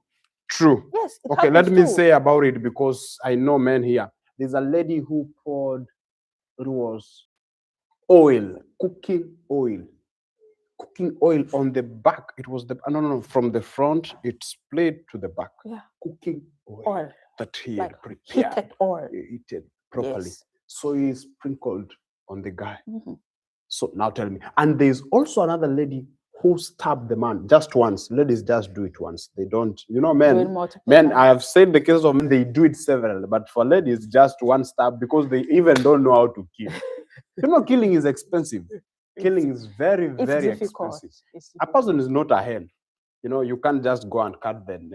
Somebody's soul is more than what we think. Mhm. Right. Now, you were saying about violence. About So violence. violence is the first red flag. Red flag. All right. Give us 3 red flags. Another one, maybe. Violence is the first red flag. Mhm. And the highest, like as a marriage counselor, I'm going a training in church. Mhm. And there, the only reason why we give a red flag is Mhm. when violence is concerned. Mhm. Yes, as far as Christianity is concerned. Mhm. But I'm going to see other things that are red flag as well. Mhm. Okay. Cheating. It's another red flag. Ah. Cheating. Ah. I know why I'm talking about cheating. In Christianity, they don't talk about cheating because they'll tell you to forgive. But what about a man that you forgive and he keeps doing? He'll come and carry illnesses from out there and come and kill you with it. Wait, is It's cheating another red a flag. red flag? Red flag. It's a red flag. You You go and bring HIV. It's a red flag. Wait a minute. Can you withstand a cheating partner? Huh? Can you withstand a cheating partner? When I say red flag, it means cheating is a man that is a partner that is It's cheating. extreme. I don't know how to put it. Extremely cheating. Wait a minute. It's not a partner. Just let go. Just forget about it. Wait a minute. Let's put these things right. Okay. Does cheating does it have levels? Because you have mentioned extremely cheating. Yes, Extremes. it has level, and I will tell you What levels? What levels it has. Okay. There are some men who cheat in the sense that they have a particular woman that they're keeping somewhere. It's not a wife. They're not legally married, and they go there time to time. It's cheating. Okay, that is middle class cheating. You see high class cheating. I have a woman here, I have a woman there, I have a woman there, I have another one there. You have one or two somewhere. So we have first class cheating and there is middle class, high class, and we'll get to the low class. So you said the middle class. Wait, let me come again. The low class have somebody, one partner outside with whom you are cheating. You're not legally married, you know your wife you're cheating with. The middle class, you have maybe 3 others. You keep them somewhere, you're cheating with this one, cheating with this one. You have a timetable, your roster. And then the high level, you don't even know the number. You just use some one time and go. That one is high level. Okay. Now, between the 3, who is out of bound of your conscience? You see the first one, as Christian, you can even forgive. But you see the second, medium and high level, red flag. So you can forgive if it's one person, you know, there are times that can just condition your mind to say, okay, let me just accept that. Normally, polygamy. So you can even beg the mother, okay, just even go and marry that one and bring, so that we just be 2 of us now. Yes, you can manage. You can just say that, okay, since you have deliberately refused to since it's one person, just go legally get married to that one and bring. Let me manage the situation. But when it has become 3 and above, that's red flag. So 3 and above. 3 and above is an X. It's an X. So the better, you are saying the one who is at the low levels. That one is manageable. It's a little bit manageable. Manageable. Hello, you who is watching me, are you cheating? What's your level? Are you at the middle level? Are you at the higher levels, or are you at the lower levels? Write me in the comment section. I have a gift for you. I want to see honest people. What level are you? I really would wish to know. Now, okay, so cheating is also another red flag. But why is it, to me, in my opinion, I think I can't forgive cheating. This is my opinion. So I want to be in contrast with what you're saying. What I'm saying. I will never Forgive cheating. Might it be at 0.01 degrees? Yes. It is cheating. Why am I saying so? Okay. I can't withstand sharing a partner or a wife.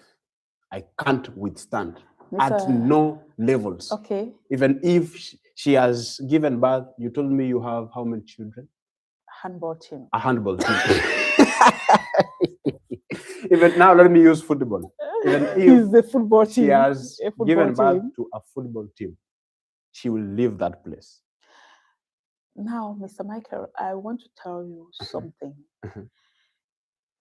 There is something that goes with age.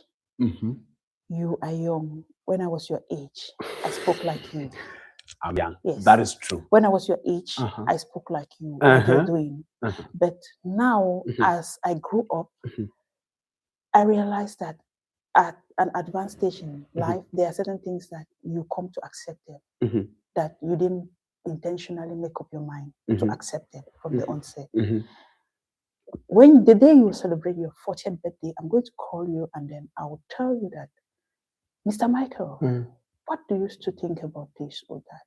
And then I will hear what you say about that. It goes with age. I want to tell you, if I can open up to you, at times, this my stage of life, at times I look at it and I'm like, God, have I been scammed or I am really in my right sense? There are a lot of things. If I want to tell you things about marriage, even as a counselor, there are a lot of things that you will just be shocked about. Yes, there are a lot of things that you'll be shocked about them. Yes, there are a lot of things. Tell us. I want to tell you, I'll just say one. Open up. I will say just one. Open your heart. I want to let you know today that in most homes, the first thing I want to let you know is that the highest people who commit abortions are married women. And most of those abortions are not with their husbands. And in homes, there are many children in homes who are not from those men. Yes. I don't want to go deep into it, but when you grow up, when you reach my stage, age, you're going to enter a different stage in life and then you understand a lot. That's just one I want to tell you. And I don't want to go further. Yes, just mark it. Some time back, you call me and you give me the response. So people in their young age are like, I cannot withstand cheating. I cannot take it. Sure. I cannot. But the mentality will change. I am not arguing with anybody. Just know that the mentality will change. Okay. It will change. I'm trying to think of this. You are telling me that the mentality will change. I have no problem with that. Yeah. Now, my point is, my mentality will change to compromise, or my mentality will change to, let's say, to drop off what I hold to. Yeah. At one point, where will my mentality elevate to? At one point, you will drop it off. And dropping it off simply means compromise. Compromise. That is not compromise. Yes. Okay. That's a very hard part. That's now wait a minute. So you are telling me that one day I'll grow old. Yeah. I'll grow old. Yeah. Wait a minute. Hopefully your handball team is for your uncle. Yes. Thank you. From my uncle. I'm a Christian. I'm a Christian woman. So hopefully now that's great. People here are saying Nikumoto. You know what does it mean to say Nikumoto in our language? No. Nikumoto means it's very, very, very tough. That is what it means. Nikumoto.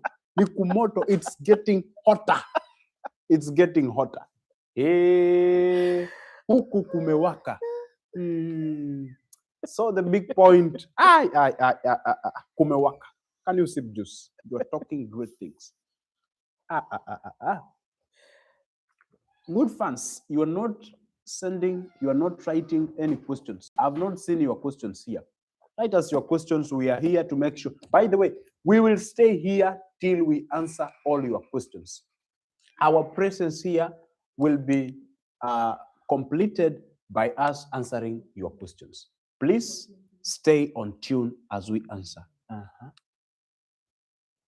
So, you want to tell me if when I get to your age, I will compromise with the chicken? You compromise, I'm telling you. Yeah. Why? Why? My brain will be, let's say, will my brain stop thinking? Your brain will not stop thinking, but by then you would have seen a lot of things about life, and that will be one of the very small problems for you. You have things that are more challenging than that one. You just look at that one like, this is more problem. I understand now. You solve it very fast. Thank you. Because you have other things that are bigger than that. I get your point. So we will be having more things to talk about. Hey, that is very great. All right, so those are one of the red flags that you have said. Any other maybe that you have forgotten? Any other red I talked flag? about two. What about the, let's say, money? You know, we have these ladies who say, I want a man. No. Money is not a red flag. And I want to see why money is not a red flag. If you went into a marriage and there was money, or you made money and at one point the money is not there, you can still make it. It's not the reason why you should leave. You can still make it. Yes. So money to me is not. Yeah, you can still make it. Marvelous. That's great. So long as life goes on, there is hope. You can still re-strategize and start it all over, and you can make it. Yeah. Wow, great. Now let me check your questions here as we continue. Today, even 3 years, the difference is undeniable, like earth and heaven. Eh? Gen Z even will say we want someone who will share a birthday, where we are heading. People will be married to twins. You are born on January, date 6. You'll get married to someone on March or June. or January, date 6. Same date. People will be like, share me your dates. Share the dates. We are heading somewhere very critical. Let me check here. Okay. Let me check. All right, Yvonne, before you depart, let's answer your question, because I've seen you saying you have a cut tomorrow. Let us answer your question. Yvonne, before you depart, let us answer your questions. Yvonne. And also answer to my question, you let me know. What's the question with Yvonne? I'm looking for it. Is it okay if a lady is older than a man in a relationship? Right, now that's the question. That's Yvonne. Yvonne, we are answering. Don't go. Let us answer this, then you depart. Right. Is it okay for a lady if the lady is older than a man? Okay. We grew up not knowing those kind of relationships. But sincerely, today, even we have been talking about the age and all the like, there are some boys who are young in age, but men in mind. There are some men who are old of age, but babies in mind. So, if you are getting married to somebody that is younger than you, let him be young of age, but a man in his mind. Let him not be mommy's boy. Let him not be a breastfeeding child that just kind of win. No. He should be a man. A solid man. So, okay. You can be a man.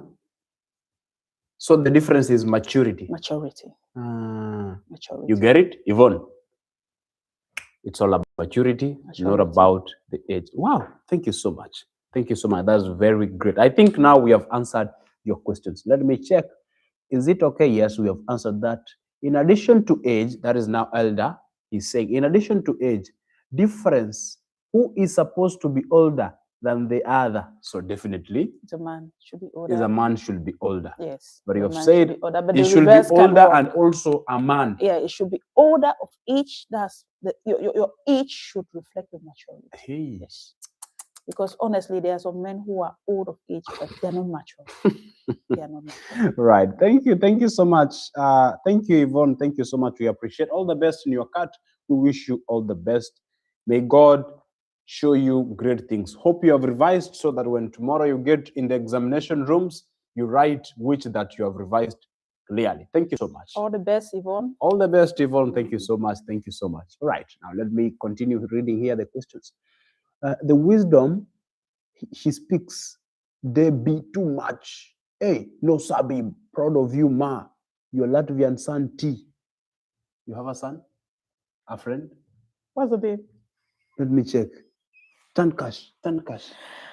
The name is coded. I have so many sons in Latvia. Hey, wow, that's great. Wow, marvelous. The wisdom. Wow. And he has written in your language because he or she says the wisdom when he speaks, they be too much. They be too much. Is that not like your language? Yeah. No sabi. Proud of you, ma. Your Latvian son T. Right. Thank you, T. Thank you so much. I'm seeing people sending good. Why? Is it good to listen to friends who tell you about your partner's behavior? That's Michael Nyaribo. No. Is it good? Michael is saying no. Why are you should friends, listen. Why are your friends telling you about your husband's behavior? Because your husband is not having a good behavior. No, wait, let me tell you. Did you put them in charge to tell you to check your husband? Did you pay them to check your husband and stuff like that? I don't like friends. I'm talking on my point of view. You should not meet me and tell me my husband has done this or that. Did I send you to do that? Let me do But the I finding. saw him. Let me do the finding. Okay, when you see him next time, call me to come and see. Don't see and then it passes and you come and you're telling me. Call me. Say, hey, Evodia, can you meet me here? There's an urgent thing. I will definitely come. And then you say, okay, take your eye chop Christmas. Now in that one, I want to show you. Let me see it. Don't see it. Because sincerely speaking, I hear say in marriages has spoiled marriages because there's some people who envy you and your friends, they're very close to you, and they bring up all sort of lies to frame. You could have a best friend that has a crush on your man. You will never tell the woman's mind. And they could frame up things and all the like. So for that, I don't open up to. If you see it, you film it, or just have an evidence to tell me. Don't come and begin to tell me past things. If there is something, give me an evidence. Record it. If you can record it and send to me, fine. Take your camera. And when you record it and send to me, don't tell me anything. You pass the information. Just stay quiet. Just be in your place. Stay quiet. Let me do what. Let me do it all. Just keep your mouth shut.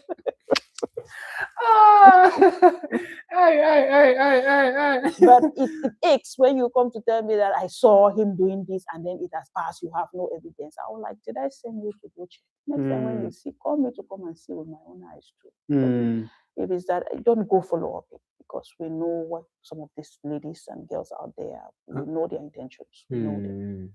That's great. Hey, you have answered that like a mother. Mother. Hey, thank you so much. That is very great. So your friends should not tell you about your relationship. When you see something, if you can call me to come and see, fine. If you cannot call me to come and see, don't tell me.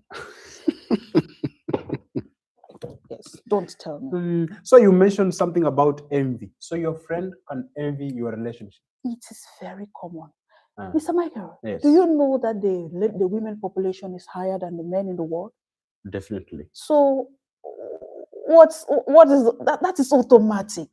If you have a husband, my dear, all I'm title. If you joke, somebody will come and take it. There are so many women that are envying that man, looking at that man, envying that man. So if you have your husband, know the things that he wants. Give them to him. Hate him very well, because he goes away. Tell that person. There's somebody is watching your husband well. Wait. This is yours. That's very great. That's very great. All right. Now let me check another question here. That is true. Yours truly. Is it good? That's true in a relationship. If any of the partner is violent, don't take it for granted. It seriously. Don't take it for granted before it will grow and escalate. Thank you so much. That is Elder Nyabuto. I'm learning, Nikumoto. What's your aspect on finances in marriages?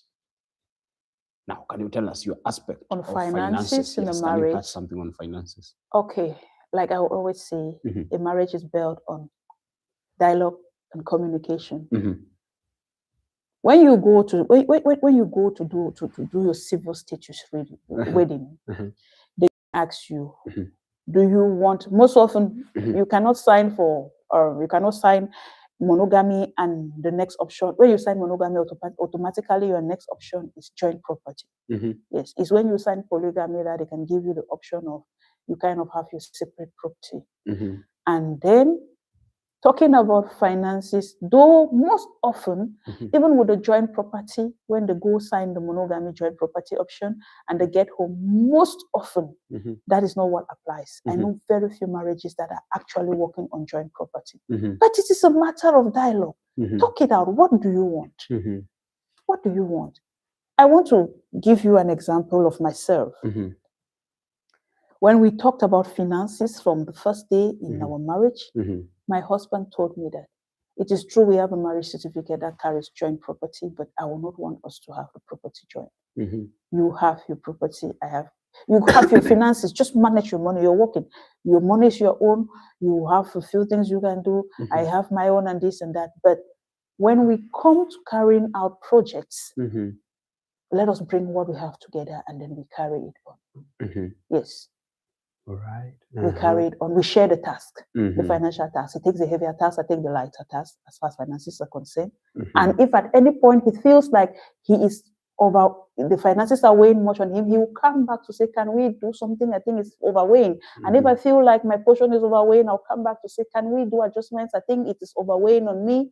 And that's how we go along. But if you want to do joint property, the two of you must be very sincere to one another to manage your finances as joint.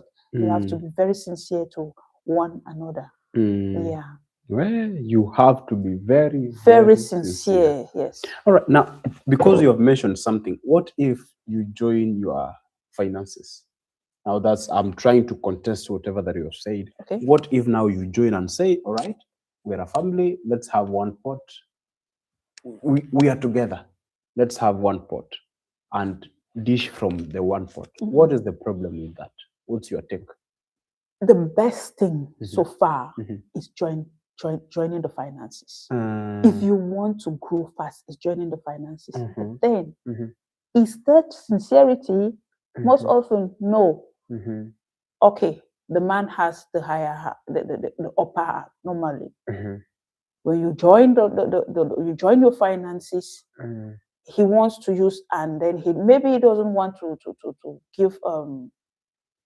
give an account for it because he is the man and because the money has been joined and stuff like that. That is where the joint finances. That's where it goes wrong. When that trust has been shattered, that is where it goes wrong. When you want to do your joint finances, be ready that any 1 franc you're going to spend, you come together and talk about it. If you know that you don't want to be that accountable and stuff like that, just go do your separate financial dealing. Everybody rules the money the way they want and then have their responsibilities in the home to cover. So we narrow it down to maybe what do you want to do with it? How do you want maybe to manage your finances individually as an individual? Yeah. So when I have my rules of managing my finances and you have yours, we'll see if we can merge it. Yeah. Yeah. All right. Because people who merge the finances and they're sincere to each other, they grow very fast. That's the best. So merging still also has no problem. Yes, it has no but problem. Also the one that you have best. mentioned, yours is also nice, the way you have said it. That's why I say it depends on what you people decide.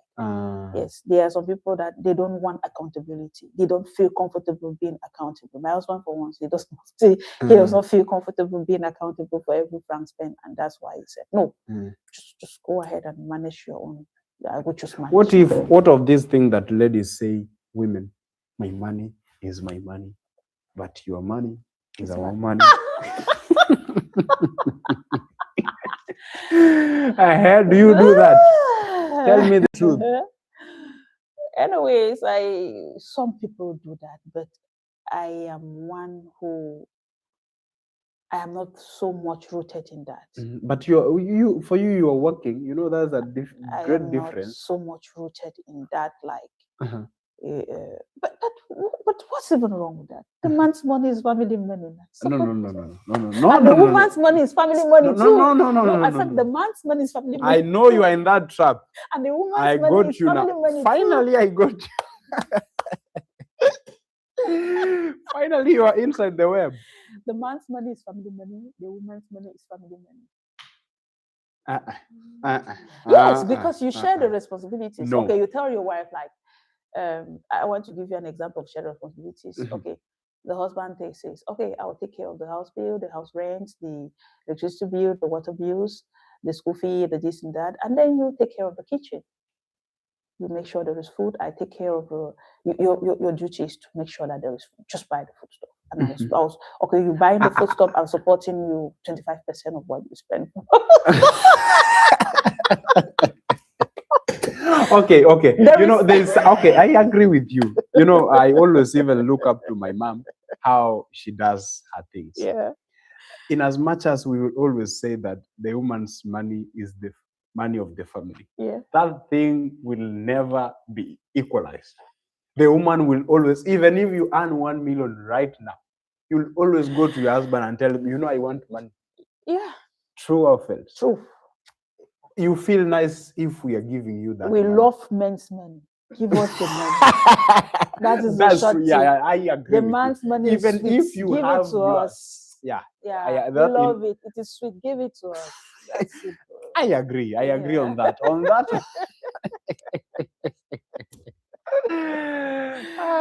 All right, that's great. Yabuto Ezekiel Elder is saying another red flag is roommate divorce and stone facing. These are another serious one. Roommate divorce. I don't understand. Do you know what roommate divorce is? I don't know.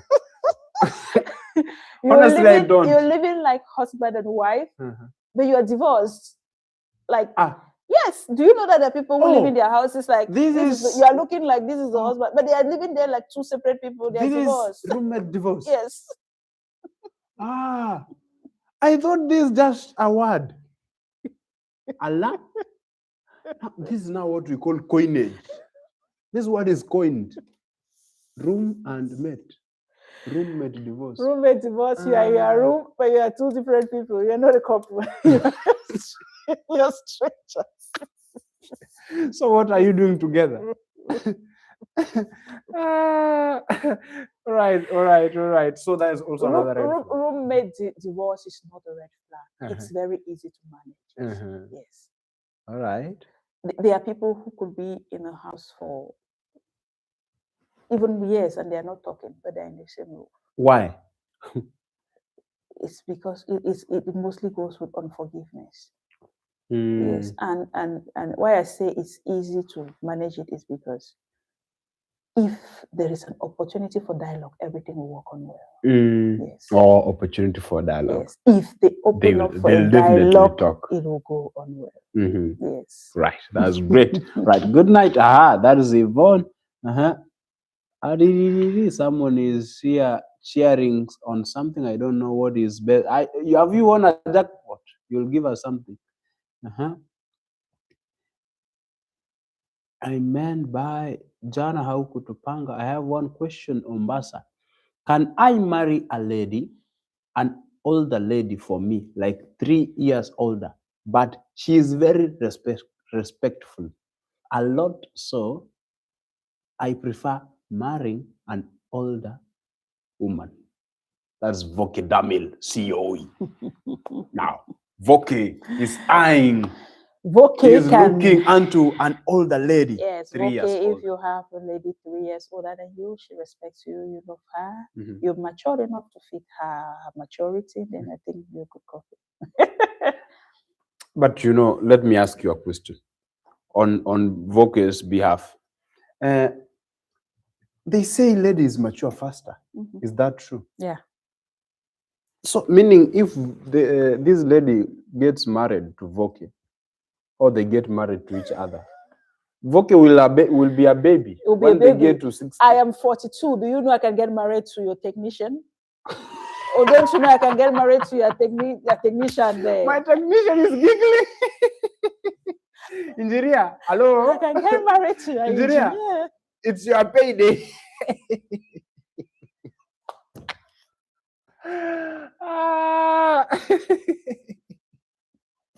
Engineer, hello. Oh yeah, I can get married Engineer is here. happy. Engineer, Hey, so that has been the happiest thing in the world. Engineer, good job. You are doing a marvelous job on so the behind the cameras. I will not get older. I might get older, but the thing with women is that you have to make your woman the way you want her to. Yes, you could get married to a woman who's 3 years older than you.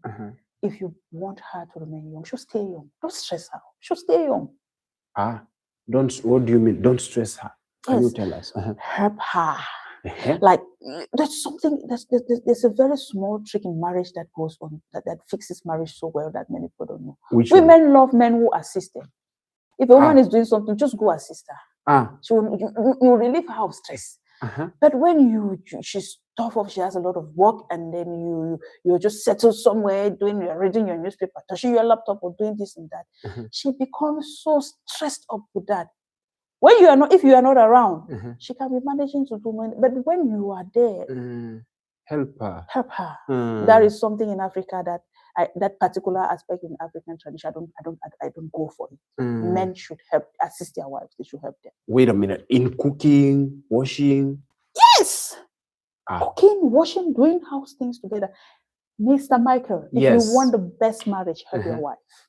Really? Yes, assist your wife. What if I'm trying to make sure that the laptop brings money? I love the laptop. Wait, let me tell you something. You want to make money from the laptop. Marriage is not all about money. Yes, it's not all about money. Money cannot buy life. When she is stressed up, that money cannot even just be there. Just show her affection. Just be there. Just support her there. Yes, my best moments are when I'm supporting. Yes, if I am peeling plantains, maybe you're peeling garlics, and we are doing this one, we're doing this together. It relieves a lot. Yeah, my best days in my house are these. I'm supported by my husband. You're washing clothes. We are washing. What together. If I come to give stories? I don't know how to wash. If you come to give what stories, you want me to pour you water? How can I be sweating and washing and you're coming to give stories? You want me to pour you water? But I agree on that. Don't come. If you're coming to give stories, please don't come. You are tough. You must be tough. Don't come. So you love to be helped. That is my. What's your love language, by the way? I don't have a love language. We have affection. What are the 5 love languages? By the way, let me check here. We have time. Let me check and give you so that you'll tell me what are the 5. We also want to know. I know you have one. They go different. With they're not the same. They are here. All right, they are here. Words of affirmation, quality time, physical touch, acts of service, receiving gifts. What do you love most in this? If done to you, you'll be like, thank you so much. Quality time. You love time? Yeah. What if I'm busy? No, create time. Like I said, in the marriage must be nurtured. The things you started doing, do them. Do them for it to go well. If you don't give that attention, I tell you, the marriage will die in a way that you look at your spouse and you will not even imagine that I actually got married to this person. Yes. All right. So time to you is very, very important. Very, very important. Where? Fire, see fire. Right. Let me check through the questions here.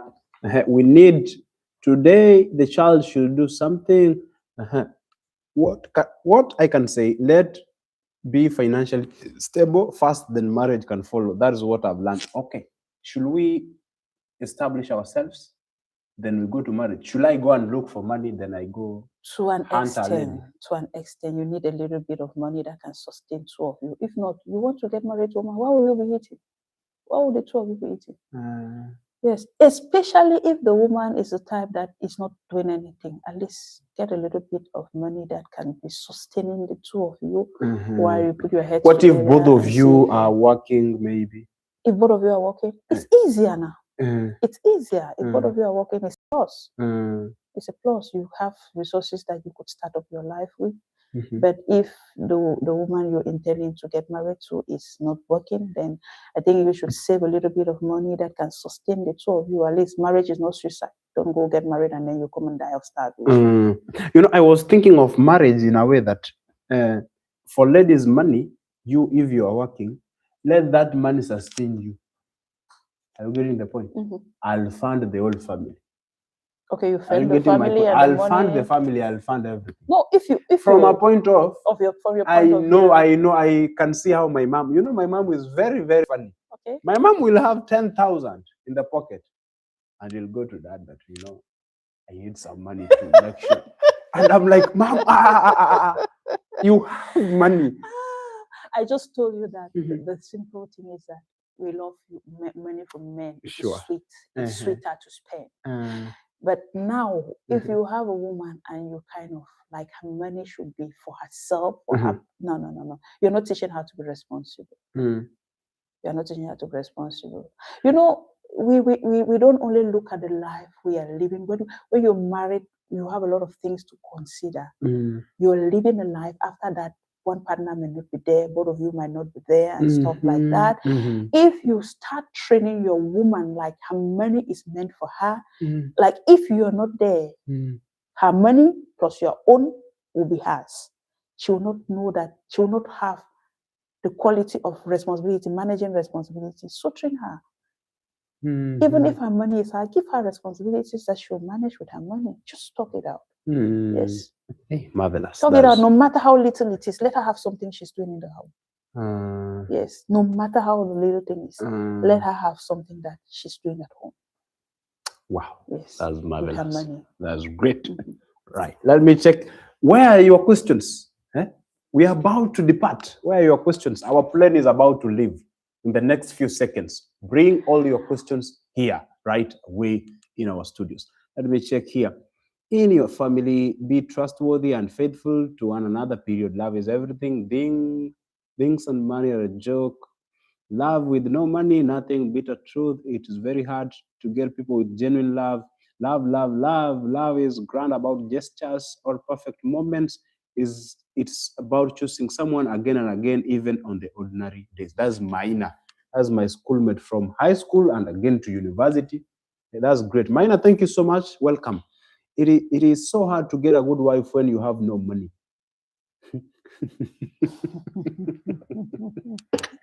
Okay. I want to differ with this guy. I differ. I have this opinion. Oh, you also differ? Okay. When's the right time to go to such a partner? As a man, what will you advise a man? A man who does not have money? Or what are you saying? Because he says it's yes, difficult any man. If I'm out to look for a lady, a serious lady, a good woman. Let me tell you what attracted my husband in me. Yes. What he told me. Yes, what he told me. Wow. I remember I told you that I was going to tell you what he told me after some time. Yeah, so I asked my husband, like, you were teaching, you have colleagues who are teachers who are not married, you have other university girls around, and those who are even older than myself who had come to university before me and they are not married. So why would you want to get married to me? So he told me that when he felt like he should get married, he was thinking, he thought about the colleagues that are not married, he thought about the other girls that hail from my same, because of my bigger who had come to the university earlier. And amidst all of that, he realized that what made him to catch my, or how do I put it? How I caught his attention was that he noticed that each time I would come to serve him food when he came for visiting, I did it in a very orderly manner. Yes. Serving food. Yes. You did not take the plate and say, throw. Yeah, let me tell you, there's a lady somewhere I went, I'll tell you this for free, and the food was served. I wish I could walk. Anyways, okay. Next time I'll walk. I'll do that walking style.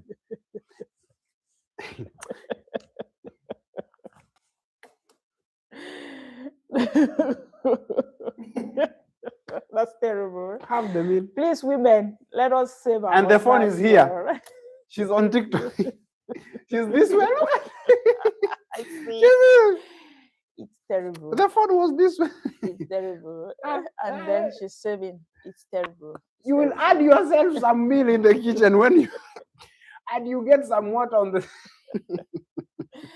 So that's what So how could you serve the meal? he Can you told me, that please help he the was ladies here? captivated by the way I would always serve him the meal. And sincerely speaking, I did not have any particular way of serving the meal, because I myself, I was surprised, but he said it was a very organized way. Yes.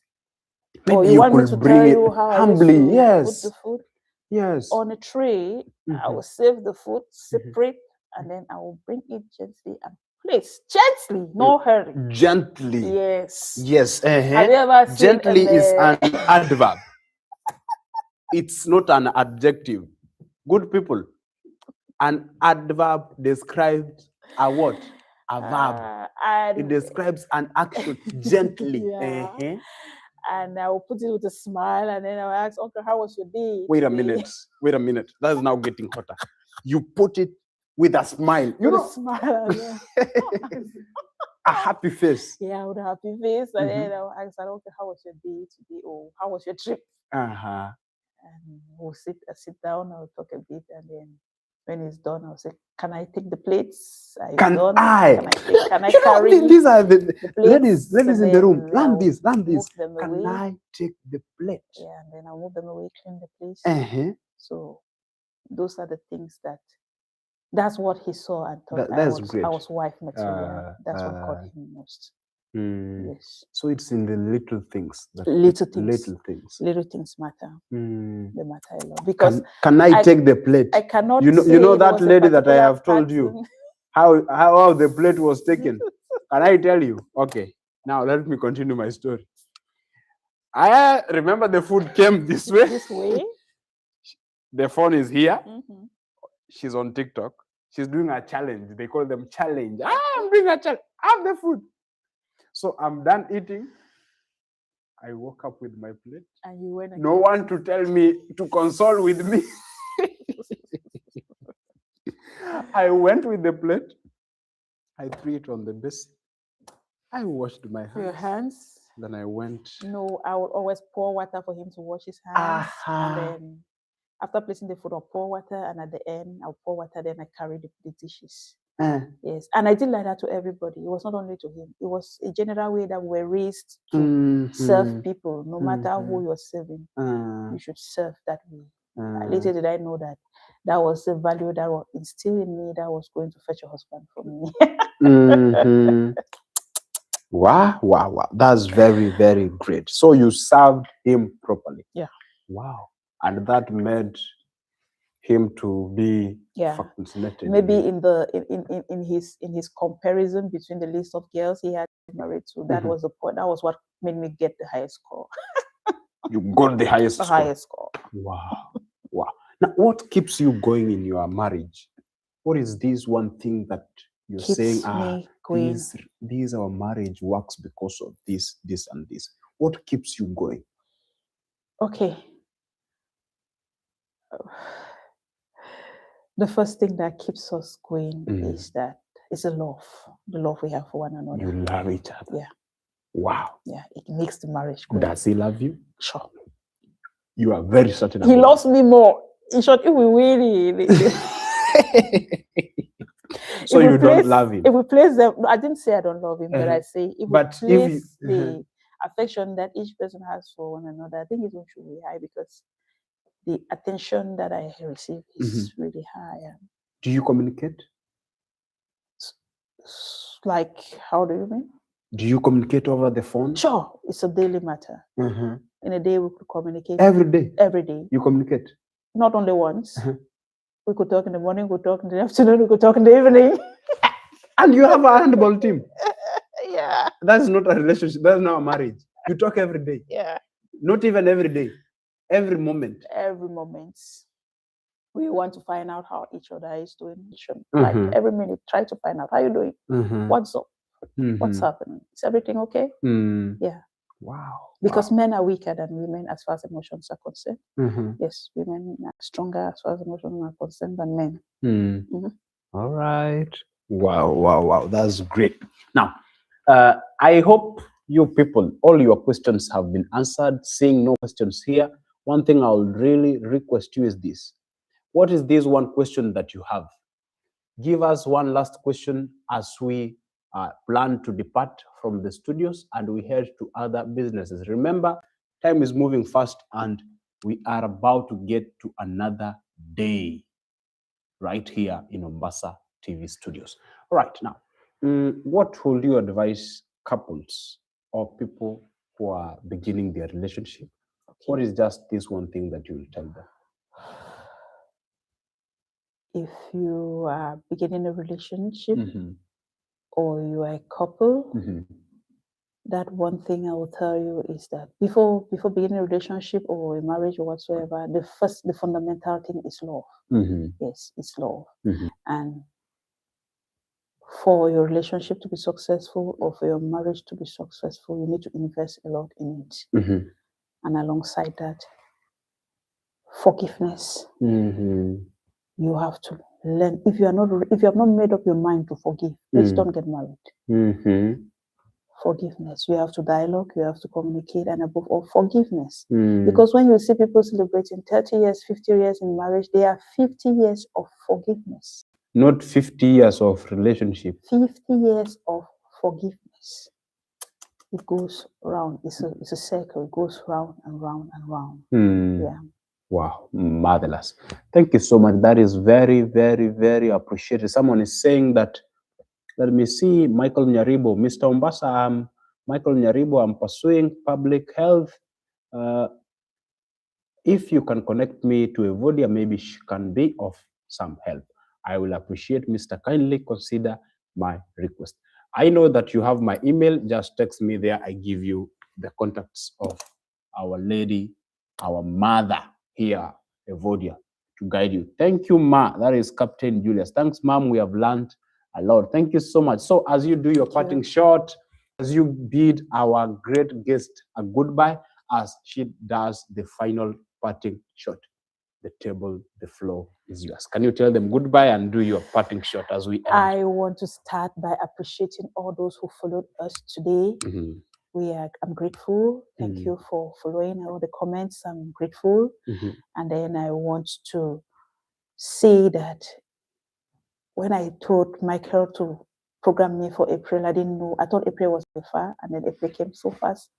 I am happy it happened. I came here, we spoke, we communicated. Ombasa TV is the best. It is superb. Thank you so much. I tell everybody, I encourage everybody to watch it. It has a lot of education. It's educating all of us. Everybody has something to take home or learn from Ombasa TV. Thank you so much. Let us support our own.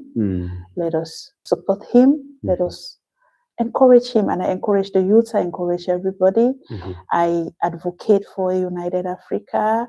I come from Cameroon. Michael is from Kenya, and I have people here, beautiful people like Muzi, like Voko, like Kole, Fumaka, and so many others, Daniel and so many others from other United, and we are living a family life. We carry the solidarity from Africa here. I love you all, guys, and I encourage you all. I will always remember what Kolo Besa said, that the certificate is not the goal, but have a skill to back it up so that you become the best entrepreneur. Africa looks up to you. You are just the best. You're perfect. We are beginning the building from me and from you. And we know that the years to come will portray that Mother Africa is indeed the best. Thank you all. Wow. Ngolo Besa. Hey, Ngolo Besa, that was very, very brilliant. Thank you so much, Ngolo Besa. You motivated. Thank you, Stanley. You did so well. Thank you so much, Stanley, our videographer. Thank you so much for the good work that you're doing behind the cameras. Thank you so much. Now, Evodia, I wish you a blessed night. Thank you. So once you get back to Cameroon, greet your beloved husband. Okay, thank you. Tell you. her that Ombasa TV Studios has said thank you for keeping Evodia beautiful. Oh yeah. Until now, you are here. I'm sure in he's Ombasa. following. Yeah, I'm sure Wow, he's following. he might be watching us. So thank you so He much will for be that watching. marvelous job. Thank you so much. Now, good people, before you depart, I have a test for you. I have a test for you, and I'll give 1,000. 1,000 means something like €6, something like that. Let's say 10. Now, this is the test. And whoever gets it first will get the prize. This is the test that you'll get. So let's go to the first video that in Ombasa English Academy. There's a video there about subject verb agreement. It's stop making these 3 subject verb agreement mistakes, lesson 12. And I'll award the first person to answer the questions there. The questions there are, I have pinned that question. Go answer it, share to many people, but answer first. Then write your comment there. Then now I'll check over it as I award the winner. I want to wish you a blessed night. You're such a wonderful audience. Thank you so much. Thank you so much. Thank you so much. Deborah Kwamboka, she's saying we need you back again. We have enjoyed to we have say hi to Uncle. Thank you so much. Now I'm reading your comments. Thank you so much. Goodbye. Deborah Kwamboka, goodbye. Captain Julius, thank you so much. Thank you so much. I'm seeing Stanley Mwaniki. Thank you so much. Shanice Chipto, thank you so much. Michael Nyaribo, thank you so much. Purity Kamuta, thank you so much. Captain Julius, thank you so much. Another person, Shanice, thank you. Samson, thank you so much. Purity Kamuto, thank you. Nyabuto, Elder Ezekiel Nyabuto, thank you so much. Maina Brian, thank you so much. Brian Mikuro, thank you so much. Thank you so much, everyone who tuned in to listen to the great show. We need you back again. Thank you. She will definitely come here to the show again. Thank you so much. You're such a wonderful audience. I'm much happy to have you here. Go there, do that question, and I'll award the winner on, let me see here. Right, I'll award the winner. I'll definitely do that. Yesterday, someone went away with 1,000 shillings. That is Kelvin Mwema. Thank you so much. I wish you a blessed night. You are such a wonderful audience. May you sleep well, and God will bless your generations. Thank you so much. Have a blessed night. Thank you so much. And also, before I go, our cameraman, Stanley Mwaniki, receive your flowers. Thank you so much for your good job.